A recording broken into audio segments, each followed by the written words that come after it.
Sindelar will have surgery before the end of the year to repair that injury that he's been playing on the bum knee since it occurred November 11th during the Boilermakers' loss to Northwestern. In the other three bowl games on Wednesday, Texas beat Missouri 33-16 in the Texas Bowl. In the Pinstripe Bowl, Iowa Hawkeyes snapped their five-game bowl game losing skid. They edged Boston College 27-20. And in the Independence Bowl, Florida State dominated Southern Miss 42-13 in Shreveport. Warriors dominated the Jazz 126-101 in last night's NBA action. Kings surprised the Cavaliers 109-95. 40-year-old Vince Carter off the bench with 24. I'm Deb Carson. It's the 4 Battle for Stardom is a new hit. 4.5 minutes. Fox, 4 amazing singers. Every week, they'll face off against new challenges with the superstar panel of hitmakers. Sean Diddy Combs, DJ Khaled, Meghan Trainor, Charlie Walk, and hosted by Fergie. The prize is the panel. They become the winner's dream team working to make them a star. The winner will also be named iHeartRadio's On the Verge artist.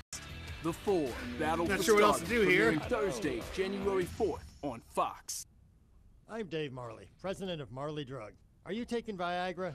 Now you can get sildenafil, the active ingredient in Viagra, in generic 40 milligrams for $2 per tablet. That's a savings of $50 per dose. Marley Drug is a North Carolina pharmacy. Oh boy, we cannot wait. Here? How'd you get here, dude? Information on sildenafil. We did it. We called it, dude. Call us at 800-853-6375. Hey, we're on live. Just don't say it to the people on live. Hey, people, what's up? 6375. Hiring is important. People are what make your business work. But how do you find the right talent? ZipRecruiter makes it simple. One click sends your job ad to over 100 of the web's leading job boards. But ZipRecruiter doesn't stop there. Their smart matching technology will instantly alert quality candidates about your job.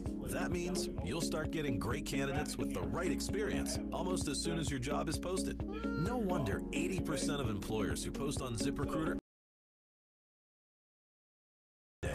The right candidates are out there. This is how you find them. ZipRecruiter, the smartest way to hire. People from businesses of all sizes trust ZipRecruiter for their hiring needs. We're so confident ZipRecruiter will get you better results than anywhere else. We'll let you try it free. That's right, free. Just go to ZipRecruiter.com/free. That's ZipRecruiter.com/free. That's going to happen like in front of your house or something. Where are you going? I've been going great ever since I discovered a fantastic way to relieve all those cranky muscle aches and joint pains that really slowed me down. New Raging Kakapo Pain Relief Cream. Raging Kakapo Pain Relief Cream contains not one, but 2 active pain-fighting ingredients that work fast to give me lasting relief right where I need it. Well, lucky for you, we have Raging 5 Kakapo guests. contains the best of nature. All right, we got 2 minutes. Down under, my home sweet home. Raging Kakapo is non-greasy and has a pleasant, fading, mild scent. When I put it on, I feel fast, penetrating pain relief. Raging Kakapo works for me. Back it with a 1% money-back guarantee? Come on. Try Raging Kakapo Pain Relief Cream today. That's awesome. Rub on the po and go, go, go. Raging Kakapo Pain Relief Cream. Funny name, serious pain relief. Available at H-E-B, Classic Amazon, and RagingKakapo.com. RagingKakapo.com. Yeah, that would... Mark Hamill, who plays the iconic role of Luke Skywalker, says he's sorry for voicing his creative differences over director Rian Johnson's portrayal of his character in The Last Jedi. To get a new one and get your money back. Hamill took to Twitter saying he regrets voicing his concerns. That's insane. Lip Sync's Chrissy Teigen and her celebrity husband John Legend want answers after that flight to nowhere. Teigen began tweeting and posting videos when her All Nippon Airways 11-hour flight to Tokyo turned around back to LA after 4 hours. 1 minute. Much for taking me on this awesome vacation day. Teigen tweeted the flight crew found out a passenger didn't belong and asks why everyone needed to be punished for one person's mistake. There ain't nothing like a Tennessee mountaintop. Kid Rock is being sued by the company that owns Ringling Brothers and Barnum and Bailey. Field Entertainment says Kid Rock is using the circus's signature phrase, the greatest show on earth, to promote his upcoming tour. Adam Kaplan The lawsuit 11. was filed I got in U.S. Dave District Court because in of Tampa. Matt It Canada. names Kid Rock and concert promoter Live Nation. Yeah, and then And the Josh manager at of Guns N' Roses is 11:35. teasing that the band has an even bigger year planned for 2018. Who has? Posted a message on Instagram wishing fans Oh, happy yeah. holidays and saying, 2018 will surely top these last few years. Can't wait to be a part of what's to come. Early speculation is that 10 seconds. Or a new album planned. That's entertainment. Sharon Reed, NBC News Radio. Well, I mean, we were planning on starting the show without you, so we can handle it. That's absolutely not true. Yes. Yes. That's awesome, dude. That's a great idea.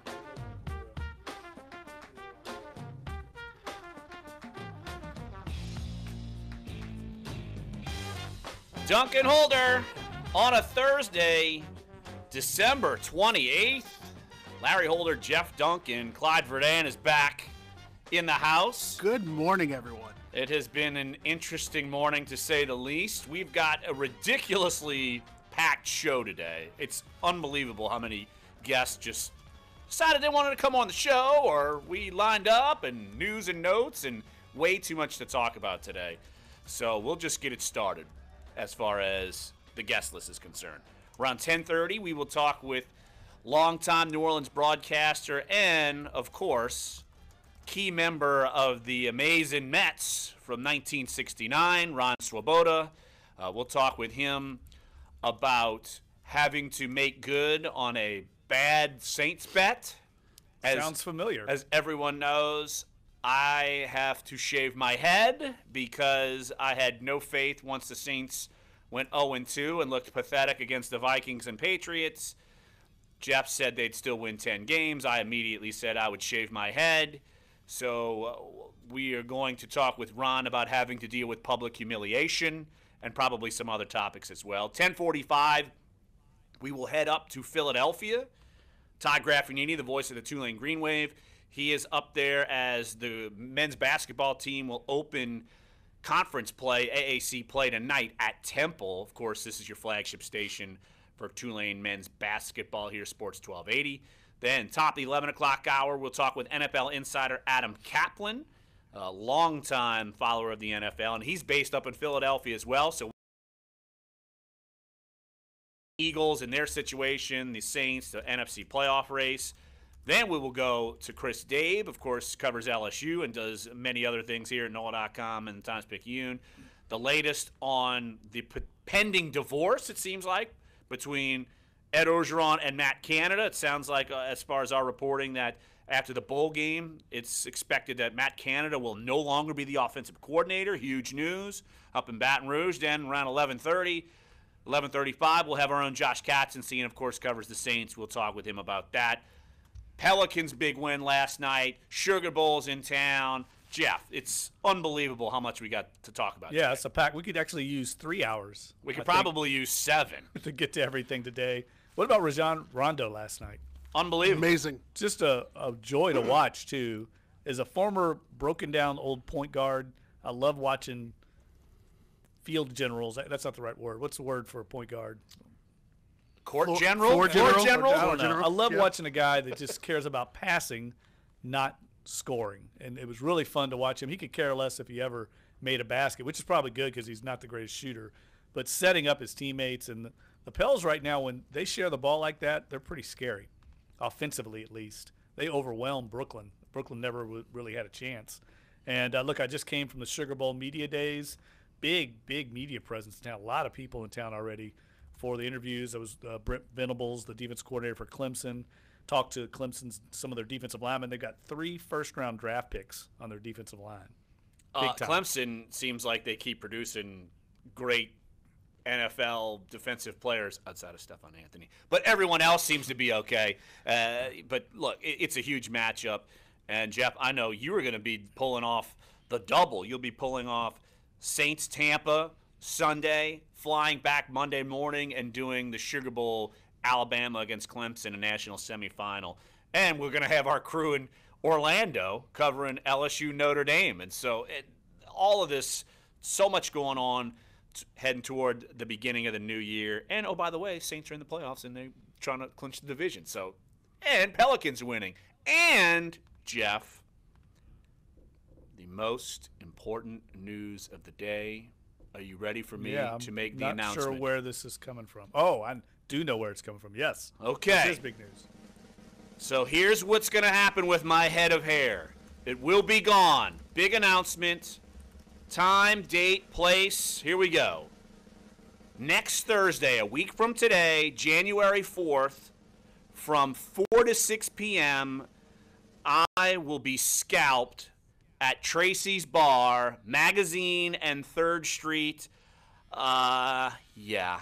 I know everyone there is ready to point and laugh at me. I know everyone in this office is ready to point and laugh at me. I know everyone in the face of humanity is ready to point and laugh at me. So, 4 to 6, next Thursday, January 4th, Tracy's, where I will lose my beautiful head of hair. It's gone just in time for playoff madness for the Saints. So you're welcome, humanity. It's going to take 2 hours to shave through that. Do you know how thick and luscious my hair is? It's obviously. Honestly, you know what we should do is we should have something to do from literally 4 to about 5:55 and make people wait to really build up that excitement, and then just do it in like 2 minutes and get it over with. This is sort of like the LeBron, the decision where they made you wait through the whole thing and talked about his family life and his background. We don't want to be jerks. There's no real decision. Too late. The only decision I have is to run and hide, and I don't think I can run and hide. So that's going to be fun. I can't wait. It's going to be fun. I guarantee you we will be videoing this on NOLA.com. I assume we're going to do it live. Clyde, oh, yes. Oh, yes. So I already know Clyde's going to be making sure to make my life as miserable as humanly possible. I know it. So, yes, once again, I just put it on Twitter. I'm going to put it on Facebook. We're going to put it everywhere. Next Thursday, January 4th, 4 to 6 p.m., Tracy's Bar, Magazine, and 3rd Street. And I assume many people know that I am a fan of Tracy's, which is basically why it totally fits to where we're going to make me a point of humiliation. In front of friends, family, foes, people I don't know. Is any family member going to be there from your side? I know my mother-in-law is dying to be there. Great. She wants to give a snip, I'm sure. Yes, she should be involved. She wants to be there. Will she be there? I'm not sure. But she wants to be there, and I don't know who else. Are you going to take like a haircut shot before you undergo the shearing? There's a reason why it starts at 4, and if you don't think I'm not going to have a drink in your hand, you're out of your mind. So, yeah, of course, I need got it. to, right? It's like in those old war days when you got to, like, extract a bullet and you just drink the whole thing of whiskey. I'm not going to need to drink a whole thing of whiskey, but I'm going to need something to soothe my mental pain that my hair will be gone. I need it. All right, I agree. So we'll have to figure out what the appropriate drink of choice or shot of choice, because there will be maybe multiple alcoholic beverages involved for this momentous occasion. And I'm glad you're following through. We had a lot of people wondering if you, in fact, were going to back out, but I knew you were always going to follow through. You were just waiting on trying to get the right time in place. We had to kind of navigate some potential business interests in that. So I'm glad we finally have a date and time that we can tell everybody, because we keep getting asked about it. Exactly. That's all I've been asked about. Everywhere I go, everything I do, that's what it is. So now we know. Now we know. Now we know. So you'll be hearing promos leading up to the event in case you forget. So, yeah. So now that we've got that out the way, what are you laughing at? You should. Well, someone tweeted back at you. One of our guests today has tweeted back at you. I don't think you used that word correctly. What is? It's our own Josh Katzenstein coming through on Twitter. We've been running promos that I'm going to be scalped. No, I think the scalping word. What's wrong with it? I don't know, but we can ask him when he comes on. I just need to find out so I can not totally make sure I'm a total goob. So, yeah. Yeah, and that's great because he's coming on today. You can ask him. It's fantastic how these things work. Well, I need to fix it. He starts picking on Larry, that's his butt. That's right. Yeah, because, of course, Dave, Larry's bodyguard over here, anytime Josh comes on, plays crappy music. Nickelbackenstein.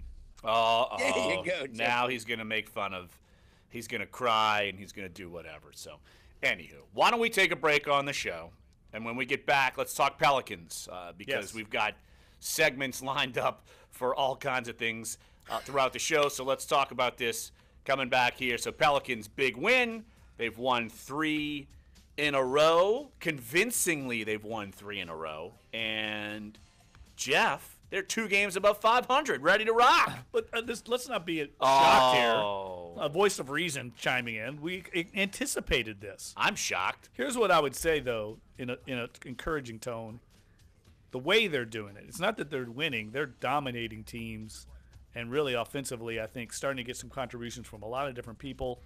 And interesting comment by Anthony Davis. We'll talk about that when we come back. Maybe a secret why this is working. Okay, well, so we'll do that. Coming up next here, Sports 1280, NOLA.com, and the iHeartRadio app. We're Dunc and Holder. The Pelicans are already after me. Yeah, you saw that? The Pelicans. Love it. They have a picture of Vince McMahon getting his head shaved. I would be like, that's the spirit, guys. Hornets tickets to give away? The Pelicans. Hold on, Hornets. That would No, I'm good, bud. Pelicans. I really don't know what's wrong with the word usage. Pelicans tickets. I don't know. Afternoons, noon The subtle until 2. above difference is options. At Jersey Mike's, you'll find all kinds of chicken cheesesteaks. Some Philly, some bacony, all fresh off the grill tasty. Jersey Mike's. Be a sub above. Wake up to the power of the dollar at Taco Bell, where you can get the new $1 breakfast stacker loaded with... Hey, do you want me to maybe try to get Swoboda earlier? Because I mean, you know, Graf usually goes a little long too. If you want to if we want to cut this short, get out at like 25. Yeah, let's maybe do that. I mean, we don't need to interview Ron for 15 minutes. I mean, we can interview him for a couple minutes. You know. And then, yeah, I'll judge it, and we'll just kind of follow. Yeah, I mean, you know how it could go, though. Sometimes somebody will go long, and then, you know, Graf will get shortchanged. This is using.com, the world's #1 job site. Like what we do to Jim Derry all the time. Employees Indeed helps you find we great get talent. eerily close Derry, you got 4.5 minutes. Go. Yeah. $50 credit to give their first job post premium visibility as a sponsored job. So is he is Derry like on a beach sipping pina coladas now that prep football season's over? No, he's not. Quality standards apply. Oh no. No, and then I'm sure he'll break this news later on. But let's just say we're extending our online broadcasts of games into basketball and baseball season. Oh. Yeah. I'll let him come on in the next couple of weeks. I think he said he's not coming back until the 12th. Let him announce that. Watch for the best of our iHeartRadio Music Festival tonight and tomorrow night at 7 p.m. on NOLA 38, the CW. This year's holiday decorations may be coming down, but Lowe's can help you save for next year with 50% off all in-stock holiday decor items. And make room for the new with great deals like 18-gallon totes starting at just $3.98. All projects have a starting point. Start with Lowe's. Decor offer valid through January 2nd. Applies to items marked with yellow clearance labels. Selection varies by location. Tote offer valid through January 31st. While supplies last, see store for details.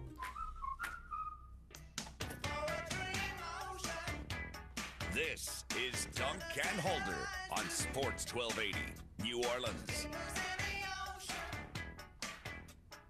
Todd Grappanini says he's watching on YouTube and just giving us a heads up that he can hear everything in the commercials. What? Lord. Mercy. Mercy. Eavesdropping on us. Yes. Todd, thanks for listening. By the way, what about that 0-0 draw against Everton with Chelsea a couple weeks ago? How about that? What? What does but that yes, even mean? We know you can hear us. That's also the beauty of what you get on the YouTube stream. You get to hear off some really great banter between us, so you can't get on air. That's why our YouTubers are the best, because they get all of the stuff. And, Jeff, if you watch on YouTube, sometimes you get prizes. Jeff has got some prizes for some YouTube watchers, listeners, whatever you're doing. So check out the YouTube little bit of both. feed. You might get some extra juice here. No doubt. We're taking care of those people. They are very loyal, and I love that group because they've become a little community unto themselves. They know each other, talk back and forth. Yeah, community that loves Clyde. Yes, screams they do. at Jeff when Clyde's true. not here and technical difficulties Oh, yesterday happen. I fixed it without you, Clyde. Hey, It was a miracle. that's unbelievable. I'm proud of you. Absolutely. It's a Christmas miracle. Well, post-Christmas miracle. But regardless, no miracles last night. Pelicans didn't need any of that. They waxed the Brooklyn Nets, 128-113. Were the Pelicans up by 30 at one point, I feel like? Or, Yes, they were. Once I was watching the first quarter and I saw they got up big, and then they sustained it, and so I kind of drifted away and had to go build trains and toys and God knows what, as Christmas is still overflowing They in my pretty house. much dominated from the start. Right. I mean, they were up double figures 5 minutes into the game, and that outcome was never in doubt. And what Anthony Davis said yesterday after the game I thought was interesting. He was asked about the recent kind of ball sharing and how they're really contributing what's led to this surge, and he said that he asked the coaches, I don't know when it was, a week or so ago, to switch up. In practice, they've been running basically the first team against the second team. He asked them to mix it up and to put him and Cousins on opposite teams so they go against each other and kind of push each other, because let's face it, there's no one on the B team that's going to be able to push either one of those guys. And I think that was a very wise decision and shows some leadership out of Anthony Davis to, hey, look, we can sit here and beat up on the B team every day in practice, or we can make each other better. And he said since they've done that, they've taken off. I'd say that is certainly a good thing, because it's hard, say, even for an NFL team, they have scout teams and you're trying to mimic a player, and there's no mimicking Anthony Davis or DeMarcus Cousins. Even, say, for opposing rosters, they can't mimic them in practice or anything. So, no, Right. I do think that is a big plus. Yeah, it'd be the easier path, the path of least resistance, is to not do that. And I think that shows some maturity out of Anthony Davis to continue to push themselves, he and DeMarcus Cousins, to try and make the team better. Because let's face it, they're going to go as far as those two guys carry them. And both of them have been playing much more efficiently lately, especially Cousins. Cousins has knocked off a lot of the turnovers, a lot of the bonehead plays, and he's being more efficient, not shooting nearly as many bad shots. And it's showing right now. This team is shooting the ball very well, and they're getting contributions from other players. 128-113 win over the Nets last night. Pelicans move up to 18-16, now 9-7 at home. And, Jeff, we give the negative plus-minus on DeMarcus Cousins when it's bad. He was plus 39 last night. That's what I mean. Exactly. He's playing much smarter, and I think Rondo's presence has been a big key. He's yielding the ball to Rondo, and the ball's moving around. Well, all you have to do is, and we'll get to Rondo here in a second, Anthony Davis had 33. Cousins had 27. Drew Holiday had 23. Etuan Moore had 20. Ian Clark off the bench, 11. Second game in a row, he's had double digits, so you're getting some production out of Ian Clark. But the story of the game was certainly Rajon Rondo. 25 assists. That doesn't happen too often in the NBA, 25 assists. He had 2 points. He shot the ball 5 times, with 1 of 5. Had 6 rebounds, 7 total rebounds, but 25 assists and only 3 turnovers. That's the big key. That is and look, and like you said, Boogie's cut down the turnovers. He only had 2.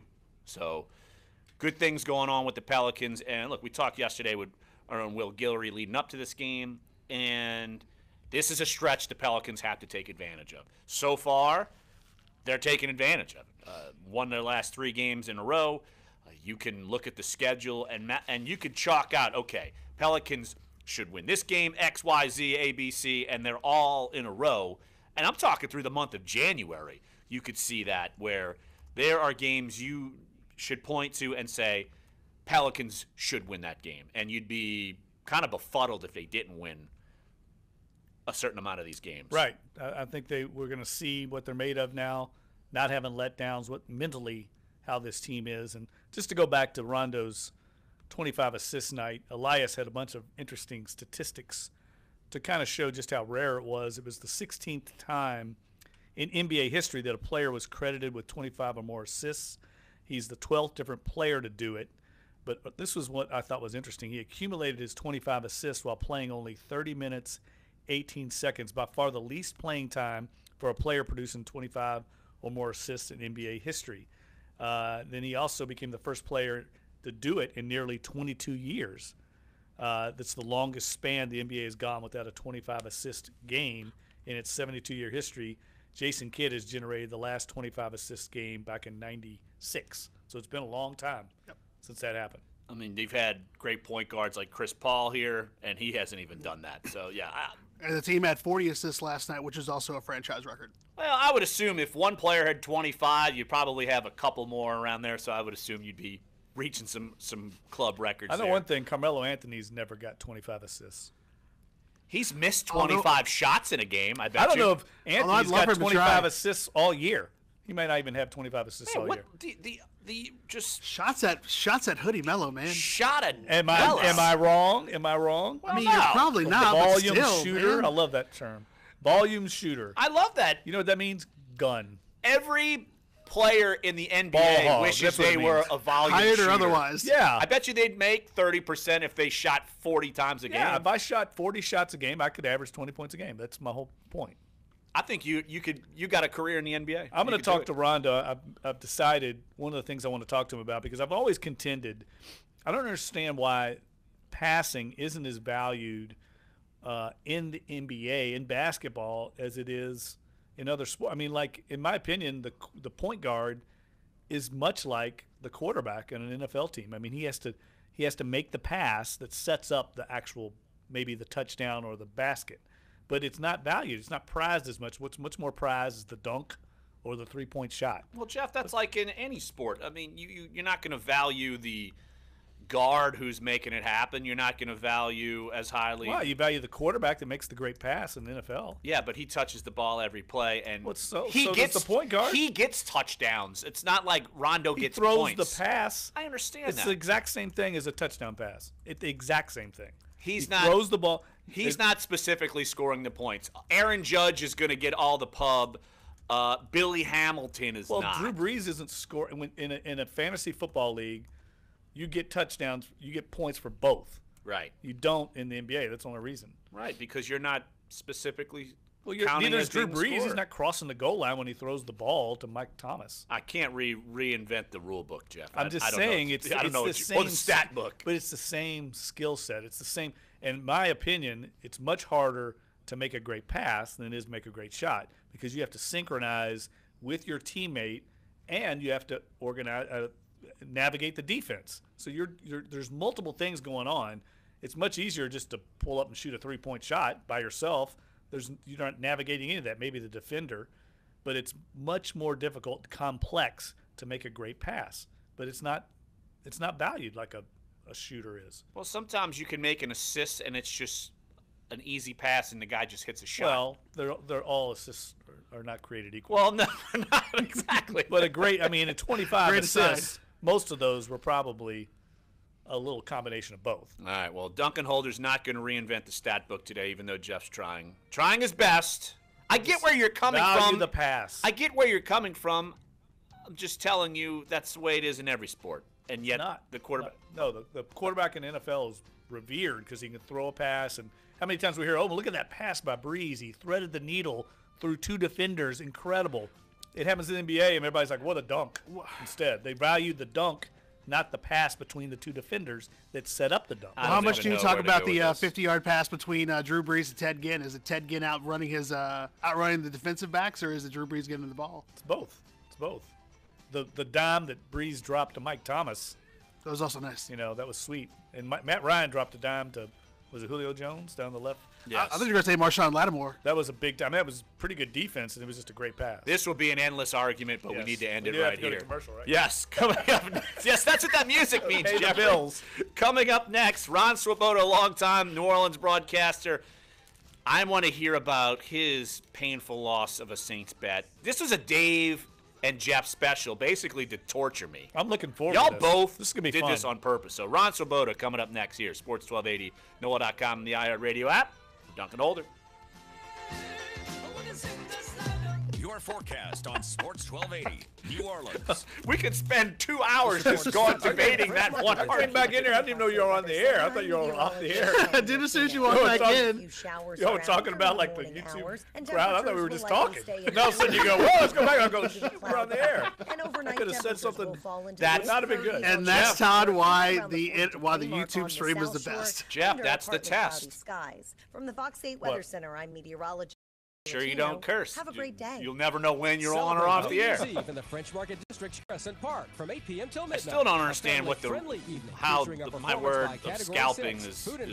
How is that wrong? Best fireworks gotta ask points. I don't ask him. It's gonna be. It's perfect. That's why it's coming in. Because then my wife sends over a gift to Josh, belittling me. What? Someone tell me what I did wrong. David Tennant from Doctor Who. I like it. Get your half off tickets for Friday, Saturday, or Sunday at Fox Sports AM. He's just trying to mess with my head, literally and figuratively. Hey, I just heard your social media. Stir the pot. How'd you do that? With the new Voice Bite app. Rajon Rondo is the oldest player in NBA history with 25 assists in the game, 31 years, 308 days old. Sounds awesome. That's from Elias. Voice Bite also has this really fun voice messaging feature, which I use all the time. Plus, radio shows like American Top 40 are using Voice Bite. Record a song request using hashtag AT40. Ted, we got Swoboda. All right. Ted and Ivan Mizell were wearing the exact Bites same is checkered shirt today. Seriously? Oh. Ted walks up to Ivan and goes, Great ever since I discovered a we fantastic way to shop in the release same all stores, those Ivan. muscle And Ivan goes, Ivan's just slightly smaller. And Ivan says, just a little bit. The difference, Ted, is I don't sleep in mine. Not one, but two active pain-fighting ingredients that work fast to give me lasting. It was awesome. Plus, Savage Raging season. Cacapone contains the best of nature. Really good stuff from the land down under. My home sweet home. Raging Kakapo is non-greasy and has a pleasant fading. Are we still the home for the baby Put it cakes? On, I feel fast. I believe so. I mean, I don't know if they signed an updated contract, but we should be. It didn't do that. I don't know if I'm gonna bring that up. With a 100% money In case back they Come were on. not after. Try Well, you can bring up the Kakapo baby pain cake, relief just not cream today right. and do what I do. Rub on the po and go, go, go. Raging Kakapo pain relief cream. Funny name, serious pain relief. Available at H-E-B, Amazon, and RagingKakapo.com. All right, I'm back. AAPO.com.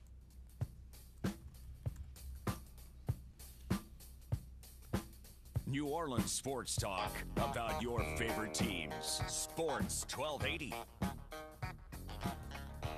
Welcome back, Dunc and Holder.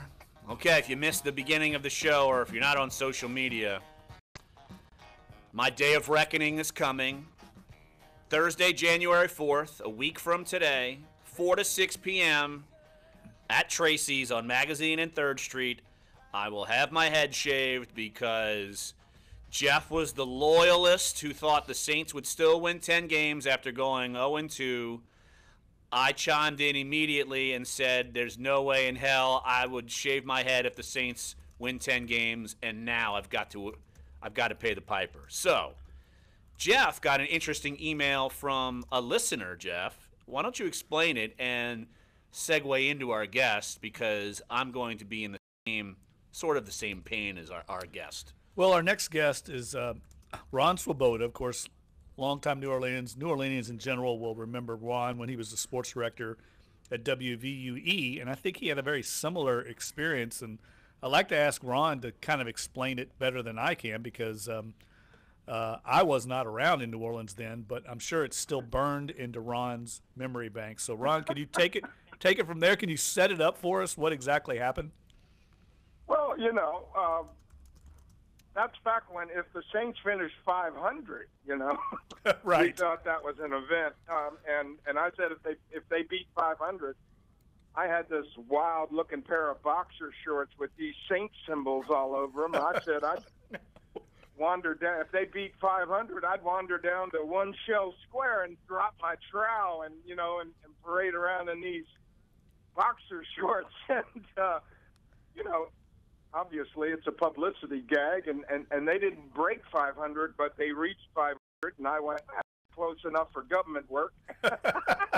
so I went down there, on a pretty chilly day, I had my sweatpants on and peeled them off, and, everybody took a kick out of it, and somewhere the photo of it got online, and some TV station awarded me somewhere Geek of the Week. I love it. Well, they're probably going to award me. That's what happened to me. Now that's 500. Now did he make this? Did he make this wager when they were 0-2? Yes, I said. Year? Yeah, I said when Jeff's chimed in, and everyone, I'm saying it's the same old Saints. Look, they're 0-2. They just got thumped again. This time by the Patriots. And Jeff says, seriously, he says, I still think they're going to win 10 games. I said, if they go 10-6, I will shave my head. And I value my head of hair highly. I mean, it's luscious. Yeah, you got to be careful because, when you've had hair on it your whole life, you don't know what's under there. I do not know what's under there. There's going to be divots. That's the thing. I am. And my own mom, she said, she always warned me, don't shave my head because I had a lumpy head as a kid. Now we're going to find There's out. some bumps in there, man. There's some bumps in there you might not want to expose. Well, Ron, if I remember correctly, at least according to this reader who sent in the note, they said this was 1990 when you made your proclamation, and the Saints actually started out like 2-5. So it was a very similar situation that they started slow, and then they kind of gathered momentum after you made your – obviously motivated by your calling them out, that they made their run. Well, that was Mora and Jim Finks, and you know, they were still a decent club, but you know, we were having a little fun with it. You know how it is here. Every living soul in New Orleans cares about every Sunday the Saints play, and if it's Thursday, they care just as much. But you know, we had a little fun with it, and I probably would have made that same bet this year when they were 0-2 and looked like they didn't know which way they were going, and didn't seem to be able to do anything. And you know, and who I don't think anybody envisioned 11-4 going into game 16. I sure as hell did, and I wouldn't have put my hair on the line. No way, no how. No, and look, I don't think anybody thought 11-4. The good thing is, you know, it's like shaving your head is like, you know, the difference between a good haircut and a bad haircut is about a month. That's right. That's right. So he can rally here, and Ron, I'm curious. One of the great video takes of all time was your run-in with Jim Mora. I couldn't wait. I was wondering how long it was going to take until we brought that up. I mean, I don't want to revisit that because that was like epic. I mean, in my opinion, it's one of the Itty blanking audit is what I think he called it, something like that. But you know, it's funny. I got a call from NFL Films, and they were doing a very good piece on Jim Mora, and you know, Tim and I graded on one another, and it got to a point where I think half the time I just wanted to needle him and set him off, and he wasn't too hard to set off when the team went a little bad.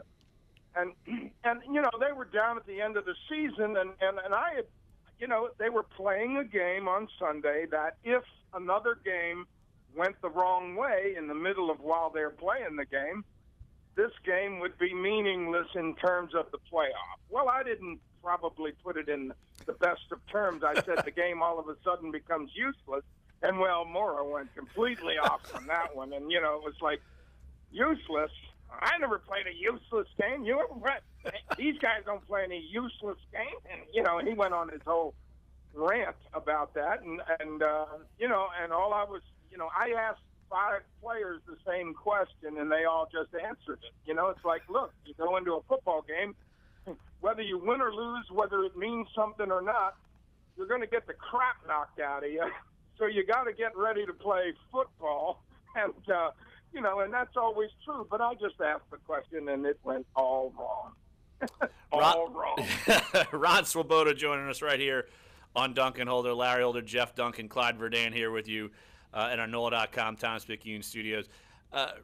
Rod, when you were in the everyday, going in the locker room, this, that, the other, how, as a former world champion with the amazing Mets, I mean, how did you relate to players when you did stories, and were you just as hardcore as say, look, if I'm gonna take a guy to task, I'm gonna take a guy to task because I've been there, or yeah, I think we tried very hard not to do that. In the first place, I didn't grow up playing football.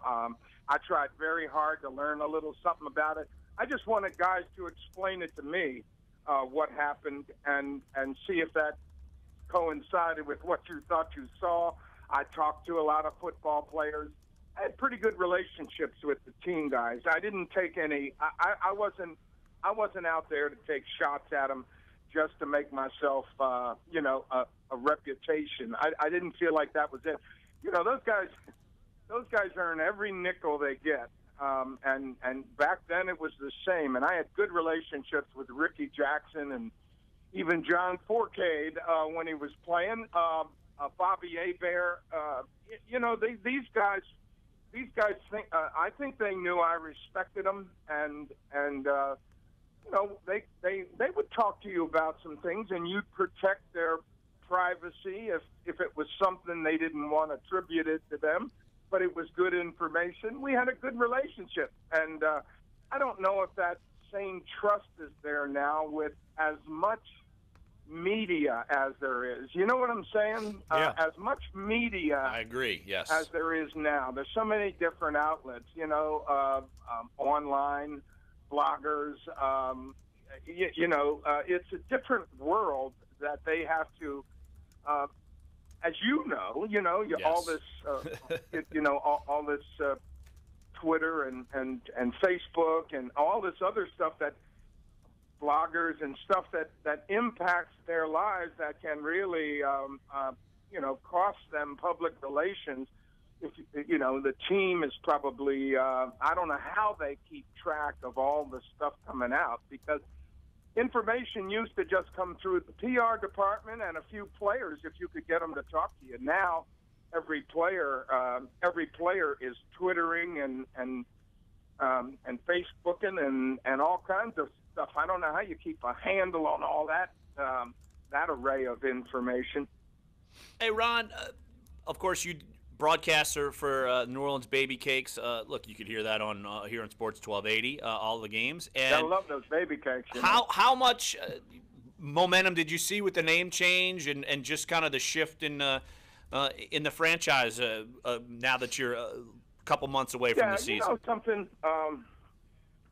I don't think players that come down from the big leagues to play at the AAA level care at all what's on the front of their uniforms, because they come here to try to earn their way back to the big league, and that guy out there on the mound doesn't care if you've got a picture of Casper the Friendly Ghost or a baby cake symbol on the front of your uniform or on your hat. I mean, your job is to get back to the big leagues or get to the big leagues if you've never been there.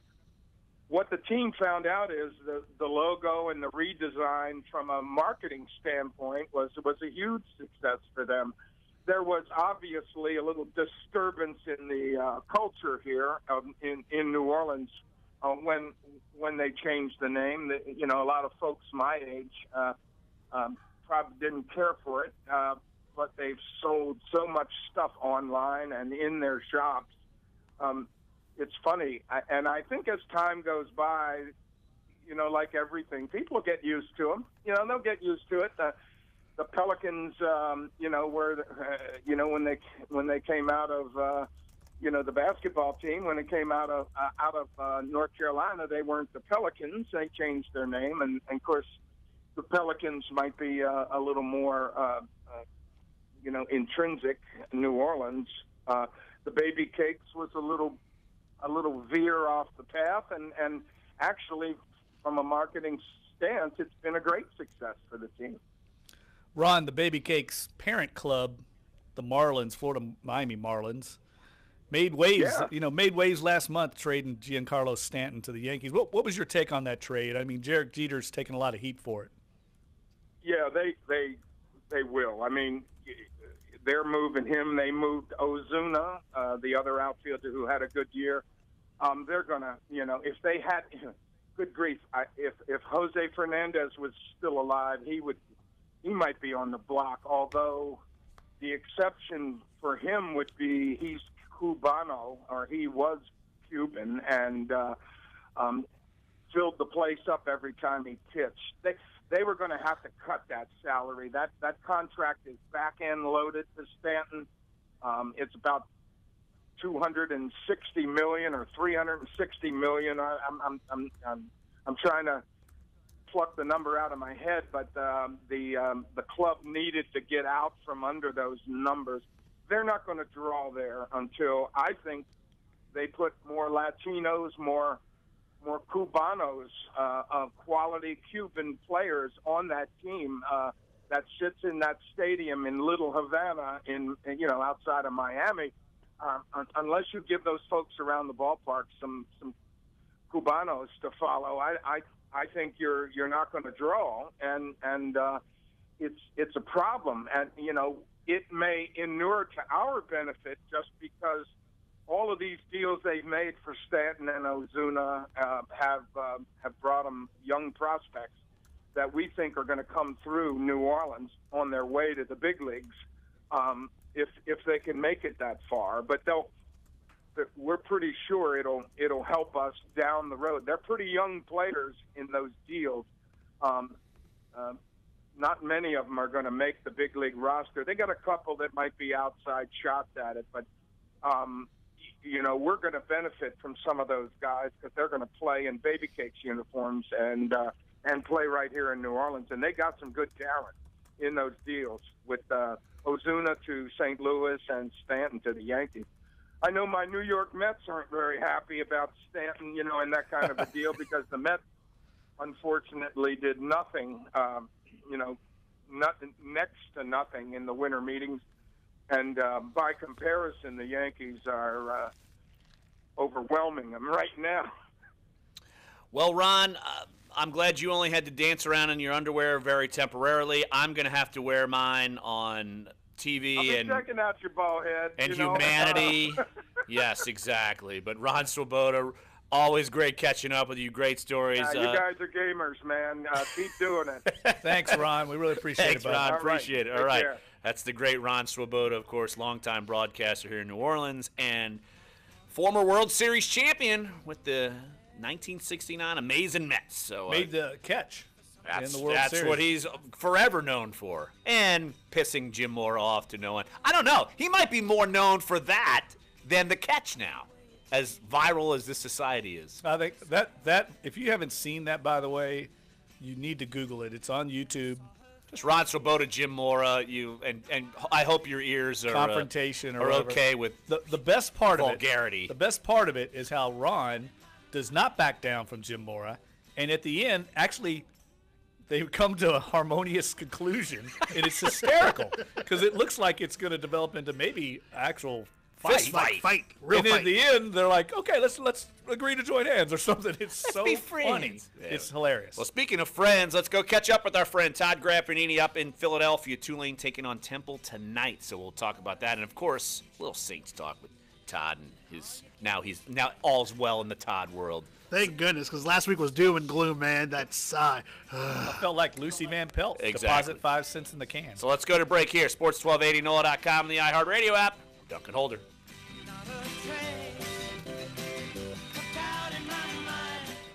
For over 80 years, in the heart of Mid-City, where it's always been, is a New Orleans tradition. It's a New Orleans tradition. Cream sauce with Corey. Come in for some New Orleans just poured all staples. over your face. Old stock. Man, Here, the almond and some of the best seafood in the city. Always New Orleans. Always the best. Always He's trying to seduce us. With food. It's that time. Countdown time. Relive the year in music with iHeartRadio. Check out 6 Cents with Nikki Sixx as he plays the biggest hits of 2017. Plus, we have playlists of the top 100 songs of the year for rock, alternative, pop, and more. All the music you need to remember 2017 and get you set for 2018. Don't think anyone's going to buy that. All your favorite stations. Don't think anyone's going to buy that. Grow their own Larry. All right, we got Graf. All right. And 1 minute. Yeah. So much for keeping that short, Dave. Yeah, and so much for not saying anything about whether or not iHeart is still the station for the baby Well, cakes. they were. I mean, I'm pretty sure we are, but I mean, I don't know if they've renewed the contract. I mean, they most likely will. You wouldn't I mean, renew it right this moment anyway. Yeah, it's crazy. It's only December, about to be January. I don't see why you would move. Mild scent. When I put it on, I feel fast penetrating. I'm sure they don't want to Raging video Kakapo works I for absolutely me. love that video of Swoboda. Yeah, when I saw it, I think I remember seeing it last year when it popped up. Guarantee. Come on. At the end, like gold. At the end, like when they walk off back to the. Mora says something like, "Why didn't you just say it that way?" Why And don't you he goes, say it well, that next time I way? will. He goes, "Okay, then." Okay. Pain relief cream. Funny name. They walk Pain off Relief. together. Available at HEB, Amazon, and RagingKakapo.com. Oh, wait, I gotta- at the top there, I gotta call in and get my RagingKakapo.com. Download the McDonald's app and get a free large call soft and drink get with the any boot purchase taken. every week. Also- And All right, 10 seconds. That'd be helpful, sweet dude. tea for just $1 anytime at McDonald's. Limited time. Participation may vary. See mcdapp.com for details. McDonald's. I'm loving it. This is Dunc and Holder on Sports 1280 New Orleans. Tulane men's basketball rocking and rolling up in Philadelphia. Todd Grappanini has already run up the Rocky Hill several times in his Drew Brees jersey, hugged Rocky, probably did some inappropriate things in front of them just to deface Philadelphia, just in case the Saints have to go up there and play the Eagles. But no, Todd's up there as Tulane will take on Temple, opening up AAC play tonight. Of course, this is the flagship station for all things Tulane's men's basketball. What's up, Todd? How are you gentlemen doing on this glorious day up here in Philadelphia? Are you getting a scouting report on the Eagles, Graf, while you're up there? I can tell you this much, Jeff. I came at a perfect time because we got here about midday on Tuesday after that disaster on Monday night. And when I'm telling you that sports talk radio here has been full of angst in the last 3 days, that would be an understatement. It is going to be a very long 2 weeks going up to the playoffs. Look, they're still fairly confident in their team, but boy, oh boy, Wentz going down has turned the vibe of this city into one of kind of uncertainty, if you will. With Wentz as their quarterback, I would, without question, they'd be the favorites. But now it's anybody's NFC right now. What about your angst? You were doom and gloom. It's gone, baby. Oh, it's gone? Everything's all good? I am sunshine, roses, bouquets. We're in the playoffs. We beat the Falcons to go to the playoffs. It is all lanyap right now. I don't care who we play, where we play. It doesn't matter. Bring them on. Let's go. I guess I shouldn't relay all the texts you were sending throughout the game, how, typical Graf fashion, it was over. No, don't all do caps. No, don't do that. You sure? It all went away. All floated away. From a butt pick. Butt pick! Exactly, Jeff. Jeff loves butt pick. I'm sure you know Just that. like he likes boom and zoom. Boom and zoom, butt pick, it's all catchy. Graf, I know your creative juices would come up with Just something move better on. than butt pick. But let's move First on. thing I thought of when it happened was butt pick. Yeah, The literal exactly. First thing I thought of. But that's why, because it fits. I'm a simpleton, Jeff. I'm a simpleton. See? I look at the pictures in books. I don't care. Moving on to these Tulane Temple Jeff's matchup tonight. done. He's done with butt pick. So what does Tulane have to get done here? So it's the conference opener. They're playing Temple. Temple's 7-4 overall, but Tulane is surprisingly 9-3. And I know you said that Coach Dunleavy wanted to get to 15 games. He would love to have done that preseason. Maybe his expectations might have been altered a little bit. But what about tonight against Temple? These games are always hard. Philadelphia is a dyed-in-the-wool basketball town. College basketball's got great tradition up there. I would imagine it's going to be a big challenge for them tonight. Yeah, it is. And look, Temple's a very good team, and Fran Dunphy's been here for a long time. And the word that always comes to mind is toughness. They play you very, very tough. And, you forget a couple of years ago they won the American Championship and actually did it on our home floor in New Orleans. So, this has been a pretty difficult place to play, Jeff. But last year we came up here, a 5-win team on senior day and took them to double overtime. So a lot of guys on this team have played very competitively here. And if you look at the rosters of both teams, they're very similar. Not a whole lot of losses from upperclassmen on either side. So these two teams know each other very well. There's really not a whole lot of surprises. I just think what we've got to do tonight, which we have not done in the first,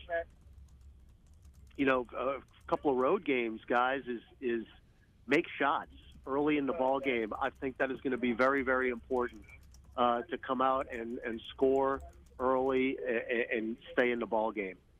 Todd Grappanini, voice of the Tulane Green Wave, joining us right here on Dunc and Holder up in Philadelphia. And Tulane's going to be taking on Temple tonight. Of course, you can hear that right here on the flagship station for all things Tulane men's basketball here at Sports 1280. Todd, just you watched them practice and in the offseason and then gear up for this season. Are you surprised that this team has kind of gelled together so quickly, or did you anticipate kind of some instant success for the Green Wave leading up to conference play? I'm really not surprised, Larry, because first of all, the system that Coach Dunleavy has employed is pretty proven, and I just think it took a little time for the guys to get it going. Plus, there are a couple of players that didn't play last year who were immediate impacts in Cornish and Shayich. I mean, those guys have done very, very well. They fit in beautifully, and I just think that all the shots that these guys get up during practice has led to us improving our shooting percentage immensely, and that's really where it boils down to. We're averaging 15 points more a game than we were at this time a year ago. So it's just been a gradual improvement. But and again, to go back to your original point, I'm really not surprised. What we've got to do a much better job, though, is playing better in true road games, and this is definitely a true road game tonight, and it goes back to scoring the basketball. I'm just really looking forward to seeing how these guys are going to play tonight. They've prepared very well over the last 3 days. We've been here since Tuesday, as I mentioned, and gotten 3 solid practices in. We just literally finished shoot-around. We're on the bus going back to the hotel. So guys are ready to go. Hey, Graf, I wanted to switch gears with you real quick, talk about football real quick. The Tulane just had their early signing period, and report out there that Willie Fritz is nearing a contract extension with Tulane. First of all, does that surprise you at all 2 years into his tenure that they're re-upping him? And what did you think of the early signing period? Well, to get that many guys, and the count was 22, with really no hitches. There was one kid who flipped to SMU, if I'm not mistaken. But other than that, they targeted everyone they targeted, they got. And it's a very balanced class as far as a lot of positions. I know we're a little thin right now at linebacker, which I know they're going to target. There's 4 spots left, if I'm not mistaken, 4 or 3 that they can get right before the regular signing date in February. But I was very happy when I heard about the possible extension. Got a minute and a half. Nothing's official or anything, but look, it's pretty obvious, Jeff, that he's got us going in the right direction. I mean, you've seen dramatic improvement. Not only last year, but this year. And, of course, it came down to literally a millimeter between not going to a bowl game. So we were that close. And just to keep the continuity, I think what has been a very big key also, Jeff, is that his assistants have stayed. 1 minute. We basically have the same assistant coaches for the 2 years. So relationships are being formed, especially in the state. Look at all the local kids that we've got. I know you guys talked about it the day after. The inroads that Coach Fritz and the assistants have made, not only in the state of Louisiana, but locally in New Orleans. It's good all around, and you just hope the momentum continues for next year. All right, Todd, 10 seconds. Game time tonight. Give it to us. 6 p.m. Central Time, back in New Orleans, 5:30 pregame, and we are ready to go. It's American Conference play. All right, good deal, Todd. Appreciate it as always, my friend. Thanks, Graf. See you next Thursday when your head is shaved, Larry. It will be gone. So hour number 1 is up. Hour number 2 is on the way. So come on back. 20 seconds. Sports 1280, NOLA.com, and the iHeartRadio app. We're Dunc and Holder. So Chris is here. Chris Dave. So he's going to pop on the mic. Absolutely. In like 20 minutes. Yeah. I'm about to say, If you've fallen behind on your taxes, you know that the IRS is already coming for their money, and they'll get it too by garnishing your wages or maybe even really, your Jeff? home or Really business. got 'em all They call correct. it enforced compliance, and you'd better watch out because the I would've got 'em penalties and all interest compound daily, making it seem Okay, yeah, I'll do that. never Yeah, get yeah, out yeah. of debt. Yeah, I'm gonna do that You right need now. to call the experts at Optima Tax Relief. Solving tax issues is all they do. One call to Optima starts the process to stop the demand letters and stop aggressive collection actions. They get to work immediately by fighting to protect your assets and helping you put your tax problems behind you. The IRS writes off millions every year, and Optima knows all the ins and outs of the IRS's tax assistance programs that could save you thousands. So what are you waiting for? Call Optima now for a free consultation. Call 800-798-2477. That's 800-798-2477. 800-798-2477. Optima Tax Relief. Some restrictions apply. For complete details, please visit OptimaTaxRelief.com. WODT WNOE FM HD2 New Orleans. Listen on the free iHeartRadio app. Search Sports 1280.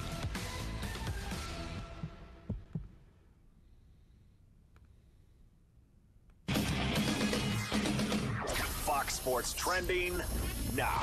Well, a whole lot of folks made buku bucks on the first Mayweather-McGregor matchup. And, of course, a rematch would bring a lot more money for more folks. In fact, Dana White says it may not even come in the world of boxing. Mayweather might come over to the UFC. Don't count anything out on him coming over to the UFC, that anything is possible. And I have a meeting with those guys today. You do?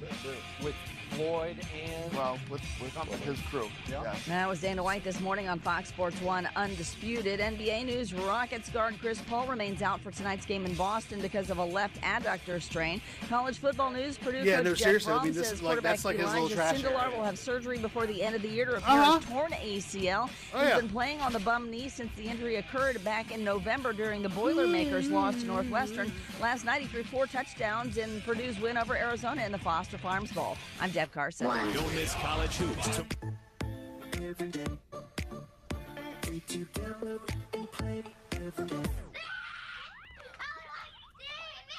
At this point, I kind of want to smash the TV.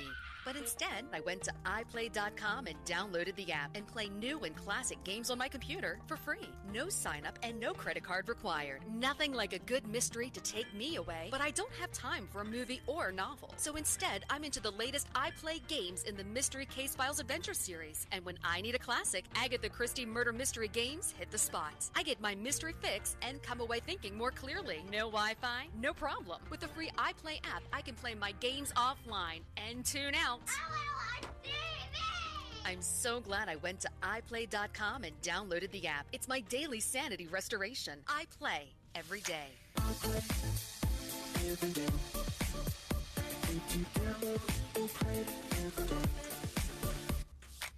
The sub above difference is options. At Jersey Mike's, you'll find all kinds of chicken cheesesteaks. Some Philly, some bacony. All right, we got Adam Kaplan and 2 minutes. Cool. Jersey Mike's. Be a sub above. If you've fallen behind on your taxes, you know that the IRS is already coming for their money, and they'll get it too by garnishing your wages, or maybe even take... Is everybody in there right now with you? Jeff is not. Okay. Because the penalty... I was about to say, because I was going to kick out some stuff if we wanted to go early. Ever get... But if Jeffries had to go make potty... No. Solving tax issues is... He's dealing with the process to stop he's dealing with the reason why he was late. Well, he wasn't late. Well, I guess he wasn't late. You're right. He was not late. To protect your assets and helping you put your traffic. So what? Traffic citation issues. Oh, that sucks. Of the IRS's tax assistance programs that could save you thousands. So what are you waiting for? Call Optima now for a free consultation. Call 800-798-2477. That's 800-798-2477. 800-798-2477. Optima Tax Relief. Some restrictions apply. For complete details, please visit OptimaTaxRelief.com.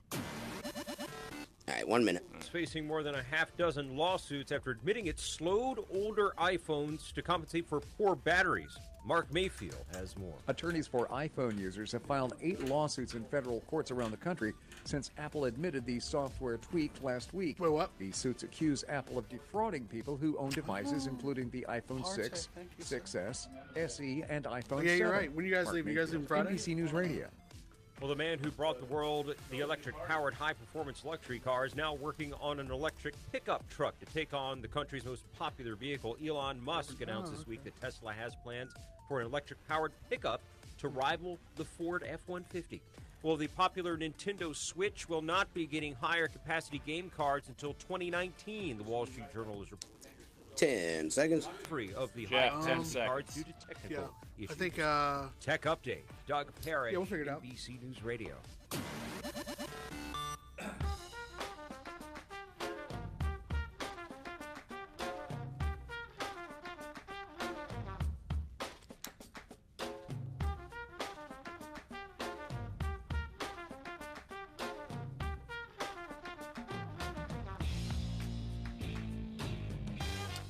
Dunc and Holder, hour number 2.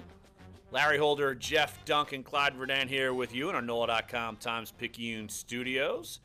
And pleased to be joined by good friend Adam Kaplan, NFL Insider. You could follow him on Twitter at Kaplan NFL. Adam, it's been a long time. How you been, my friend? Gentlemen, good to talk to you. Yeah, two of my favorite people, Jeff and Larry. Yeah, it's been an interesting season in the National Football League. As usual, things happen that you don't expect, like the Rams being one of the better teams in the NFC, and you don't expect to drop off like we've seen with the Raiders. But this happens every year where things happen and you scratch your head. And then where you guys are locally, I mean, who saw the Saints turning around their season after the awful start? I didn't, and I'm going to pay for it, Adam. I have to have my head shaved because I didn't think the Saints would win 10 games. So radio can get you in trouble, and it's gotten me and my beautiful hair in big trouble. So it's over for me. Listen, if you saw what Dennis Allen did with the defense, and maybe you could understand it. Teams I've talked to who played the Saints said that he really made it simplistic, a lot more cover two, simplified it so the players could execute, but the degree that they played, I mean, it's amazing. And obviously, when you look at their front four, it's really come on here. And then, obviously, the best story of all and on offense is Alvin Kamara's explosion here as a rookie. And I've always said this about Sean Payton. You're talking about one of the NFL's best play callers. I don't know if Kamara's explosion would have happened with most teams, but Sean is such a good play caller. It's not shocking to me that this has happened. Adam, it's interesting you bring up Dennis Allen because I think he's got – I know there's not an official award for this, but there is I think a lot of us in our business, a lot of colleagues will award an assistant coach of the year, and I think he deserves heavy consideration for that. They've lost 6 projected starters from back if you include Nick Fairley, who certainly they were counting on. They went through the entire free agency and NFL draft thinking he was going to be a part of their defensive line. If you include his exclusion, they've lost 6 defensive starters, and they're still formidable. Look what they did to a very good Atlanta offense this past Sunday. So could you speak a little bit more to what he's done and just what I think maybe will be in line one day maybe to get another head coaching job? Yeah, it's interesting, Jeff. So when you look at Dennis Allen's career, unfortunately he was with the Raiders before they turned things around in terms of just the draft where – they had these 2 incredible drafts back-to-back in 14, 15. Unfortunately, Dennis was out of there, so he didn't get a chance to really experience that. But I think when you look at what he's done with the defense, you mentioned obviously Sheldon Rankins has really come on here. He's got the defense down. Jordan Cameron, I mean, show me another defensive end who's playing better than he is, especially in the second half of the season. The secondary, which people destroyed before the season, people criticized. And in Marshawn Lattimore, I'll say this one thing. He has overcome the injury stigma. That was definitely a problem for him in college. You've seen Marcus Williams. Not a lot of people know about the second-round pick. Ken Crawley. Who was Ken Crawley before the 2016 draft? No one ever heard of the guy. He was an undrafted free agent. But all these guys have played well. That goes to coaching. And don't forget his assistants who deserve credit. This is one of the better in-season turnarounds I've seen in years of a defense. You just don't see this. I agree with your assessment. Definitely one of the better assistant coaching jobs that I've seen this season. Adam Kaplan, NFL Insider, joining us right here on Dunc and Holder. Again, follow him on Twitter at Kaplan NFL. Adam, I know you are entrenched up in Philadelphia. What's the mood like up there since Carson Wentz has gone down, and now you've seen, after especially this past game, not exactly the cleanest win. And it seems to me that teams are probably not afraid to play Philadelphia in the playoffs at this point. Yeah, Larry, I think, talking to the Eagles privately, I think they're concerned only because of this.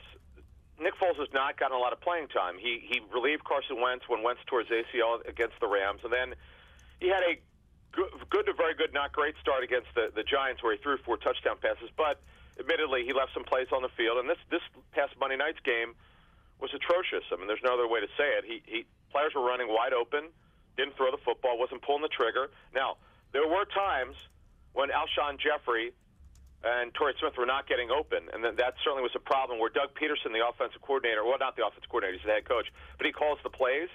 He in a sense, is the offensive coordinator because he calls the plays. He's got to do a better job of probably scheming guys open. This is really the first game that their receivers and tight ends, other than Zach Ertz, their outstanding tight end, really the first game that they had trouble getting open.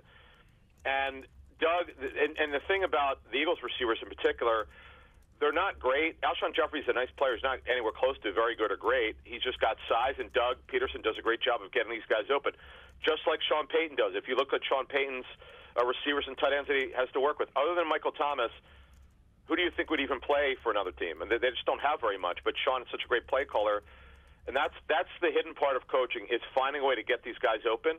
But getting back to Nick Foles, he just didn't play well. Now, so because he didn't play well, it would not shock me if he played into the second quarter. He's going to play. Yes, the Eagles have a number 1 seed. Ordinarily, you would never take a risk like that. But I think the Eagles are concerned that Nick Foles did not play well, and he's got to play. Then the other problem here is, though, the risk that you take, not only do you take with Foles getting injured, the backup quarterback is Nate Sudfeld. Nate Sudfeld has never played in an NFL game in the regular season. That's your number 2 quarterback. You certainly don't want to have to go to him in the playoffs, so there's certainly some risk here. Adam, I got to ask you about Doug Peterson. I go back with Doug Peterson, like one of my first years in the business, working at the Monroe News Star. I was the beat writer for the Northeast Louisiana Indians, and Doug Peterson was their quarterback. And if you'd have told me back then that he was going to play as long as he did, even though he didn't play a long time actually in the NFL, but would go on and be a successful assistant coach and then become a very successful head coach, I would have never dreamed it. But I want to get your take on what's made him such a successful coach, because I don't think anybody saw this coming as quickly as it's come in Philadelphia. And Jeff, I don't think the Eagles would, if they're being honest, would tell you that they saw it coming together this quickly for Doug Peterson. Here's the deal with Doug Peterson, and this may play into, because you covered Doug years ago. The issue with Doug was around the league is command. There was a real concern with players when he needed to be. And I think that was really the big issue there. And Doug has found a way to manage his team well. And you know what? They don't take advantage of him because he's such a nice guy. They will not go over the line. Now, the Eagles tell me part of it was because Carson Wentz was so good and so dominant and had so much juice in their locker room, they were not going to disrespect the starting quarterback. Like Saints players wouldn't disrespect Drew Brees, though the age difference is obvious and playing time is obvious. Let's face it, Carson Wentz was right in the running before he tore his ACL to be the MVP in his second season, which is like unheard of. So Doug has done a great job of managing his players, but the thing is with this, you never know about a head coach. You really don't. I'll be the first to admit I didn't think Doug would make it, and I'm happy to say I was wrong. I mean, I just, no matter what happens in the playoffs, Doug, to me, there's 3 head coaches I'm going to vote for next week. I'm having trouble picking between any of them. I'm leaning towards Sean McVay as the best coaching job this season, Doug Marrone, and Doug Peterson. It's hard for me to choose between the 3. I'm leaning again towards Sean McVay because look at the win difference from last season. But, I mean, you look at Doug Marrone, look how bad they were last year, and he was on that staff, by the way, and look at how they've done. So, and if people are following me on Twitter, you probably see this hashtag, Coaching Matters. Never has it been more important than this season with what's happened with quarterbacks and all sorts of craziness that goes on with football teams. You could make an argument for Mike Zimmer, too, losing quarterbacks. Yep. And, there's been some good coaching jobs this year. Yeah, and assistants. I think when we look at assistants, John DeFilippo, the quarterback's coach for the Eagles, I would bet a week's salary he's going to get interest to be in a head coach. He's a son of a coach, son of a former athletic director. His dad, Dr. Gene, from Villanova and Boston College. I think when you look at their staff, the Eagle staff, Jim Schwartz is probably the only other guy. Their defense coordinator who's been a head coach, who, by the way, got in the playoffs with the Lions. That's saying something. Josh McDaniels, Matt Patricia. There's some great assistants that I think are gonna that will have a chance to interview if they want to interview next week and the week after. Adam Kaplan, NFL insider, joining us right here on Dunc and Holder. Adam, the NFC landscape, the way that you would have thought Philadelphia would have been the favorite if Carson Wentz is there, now he's not.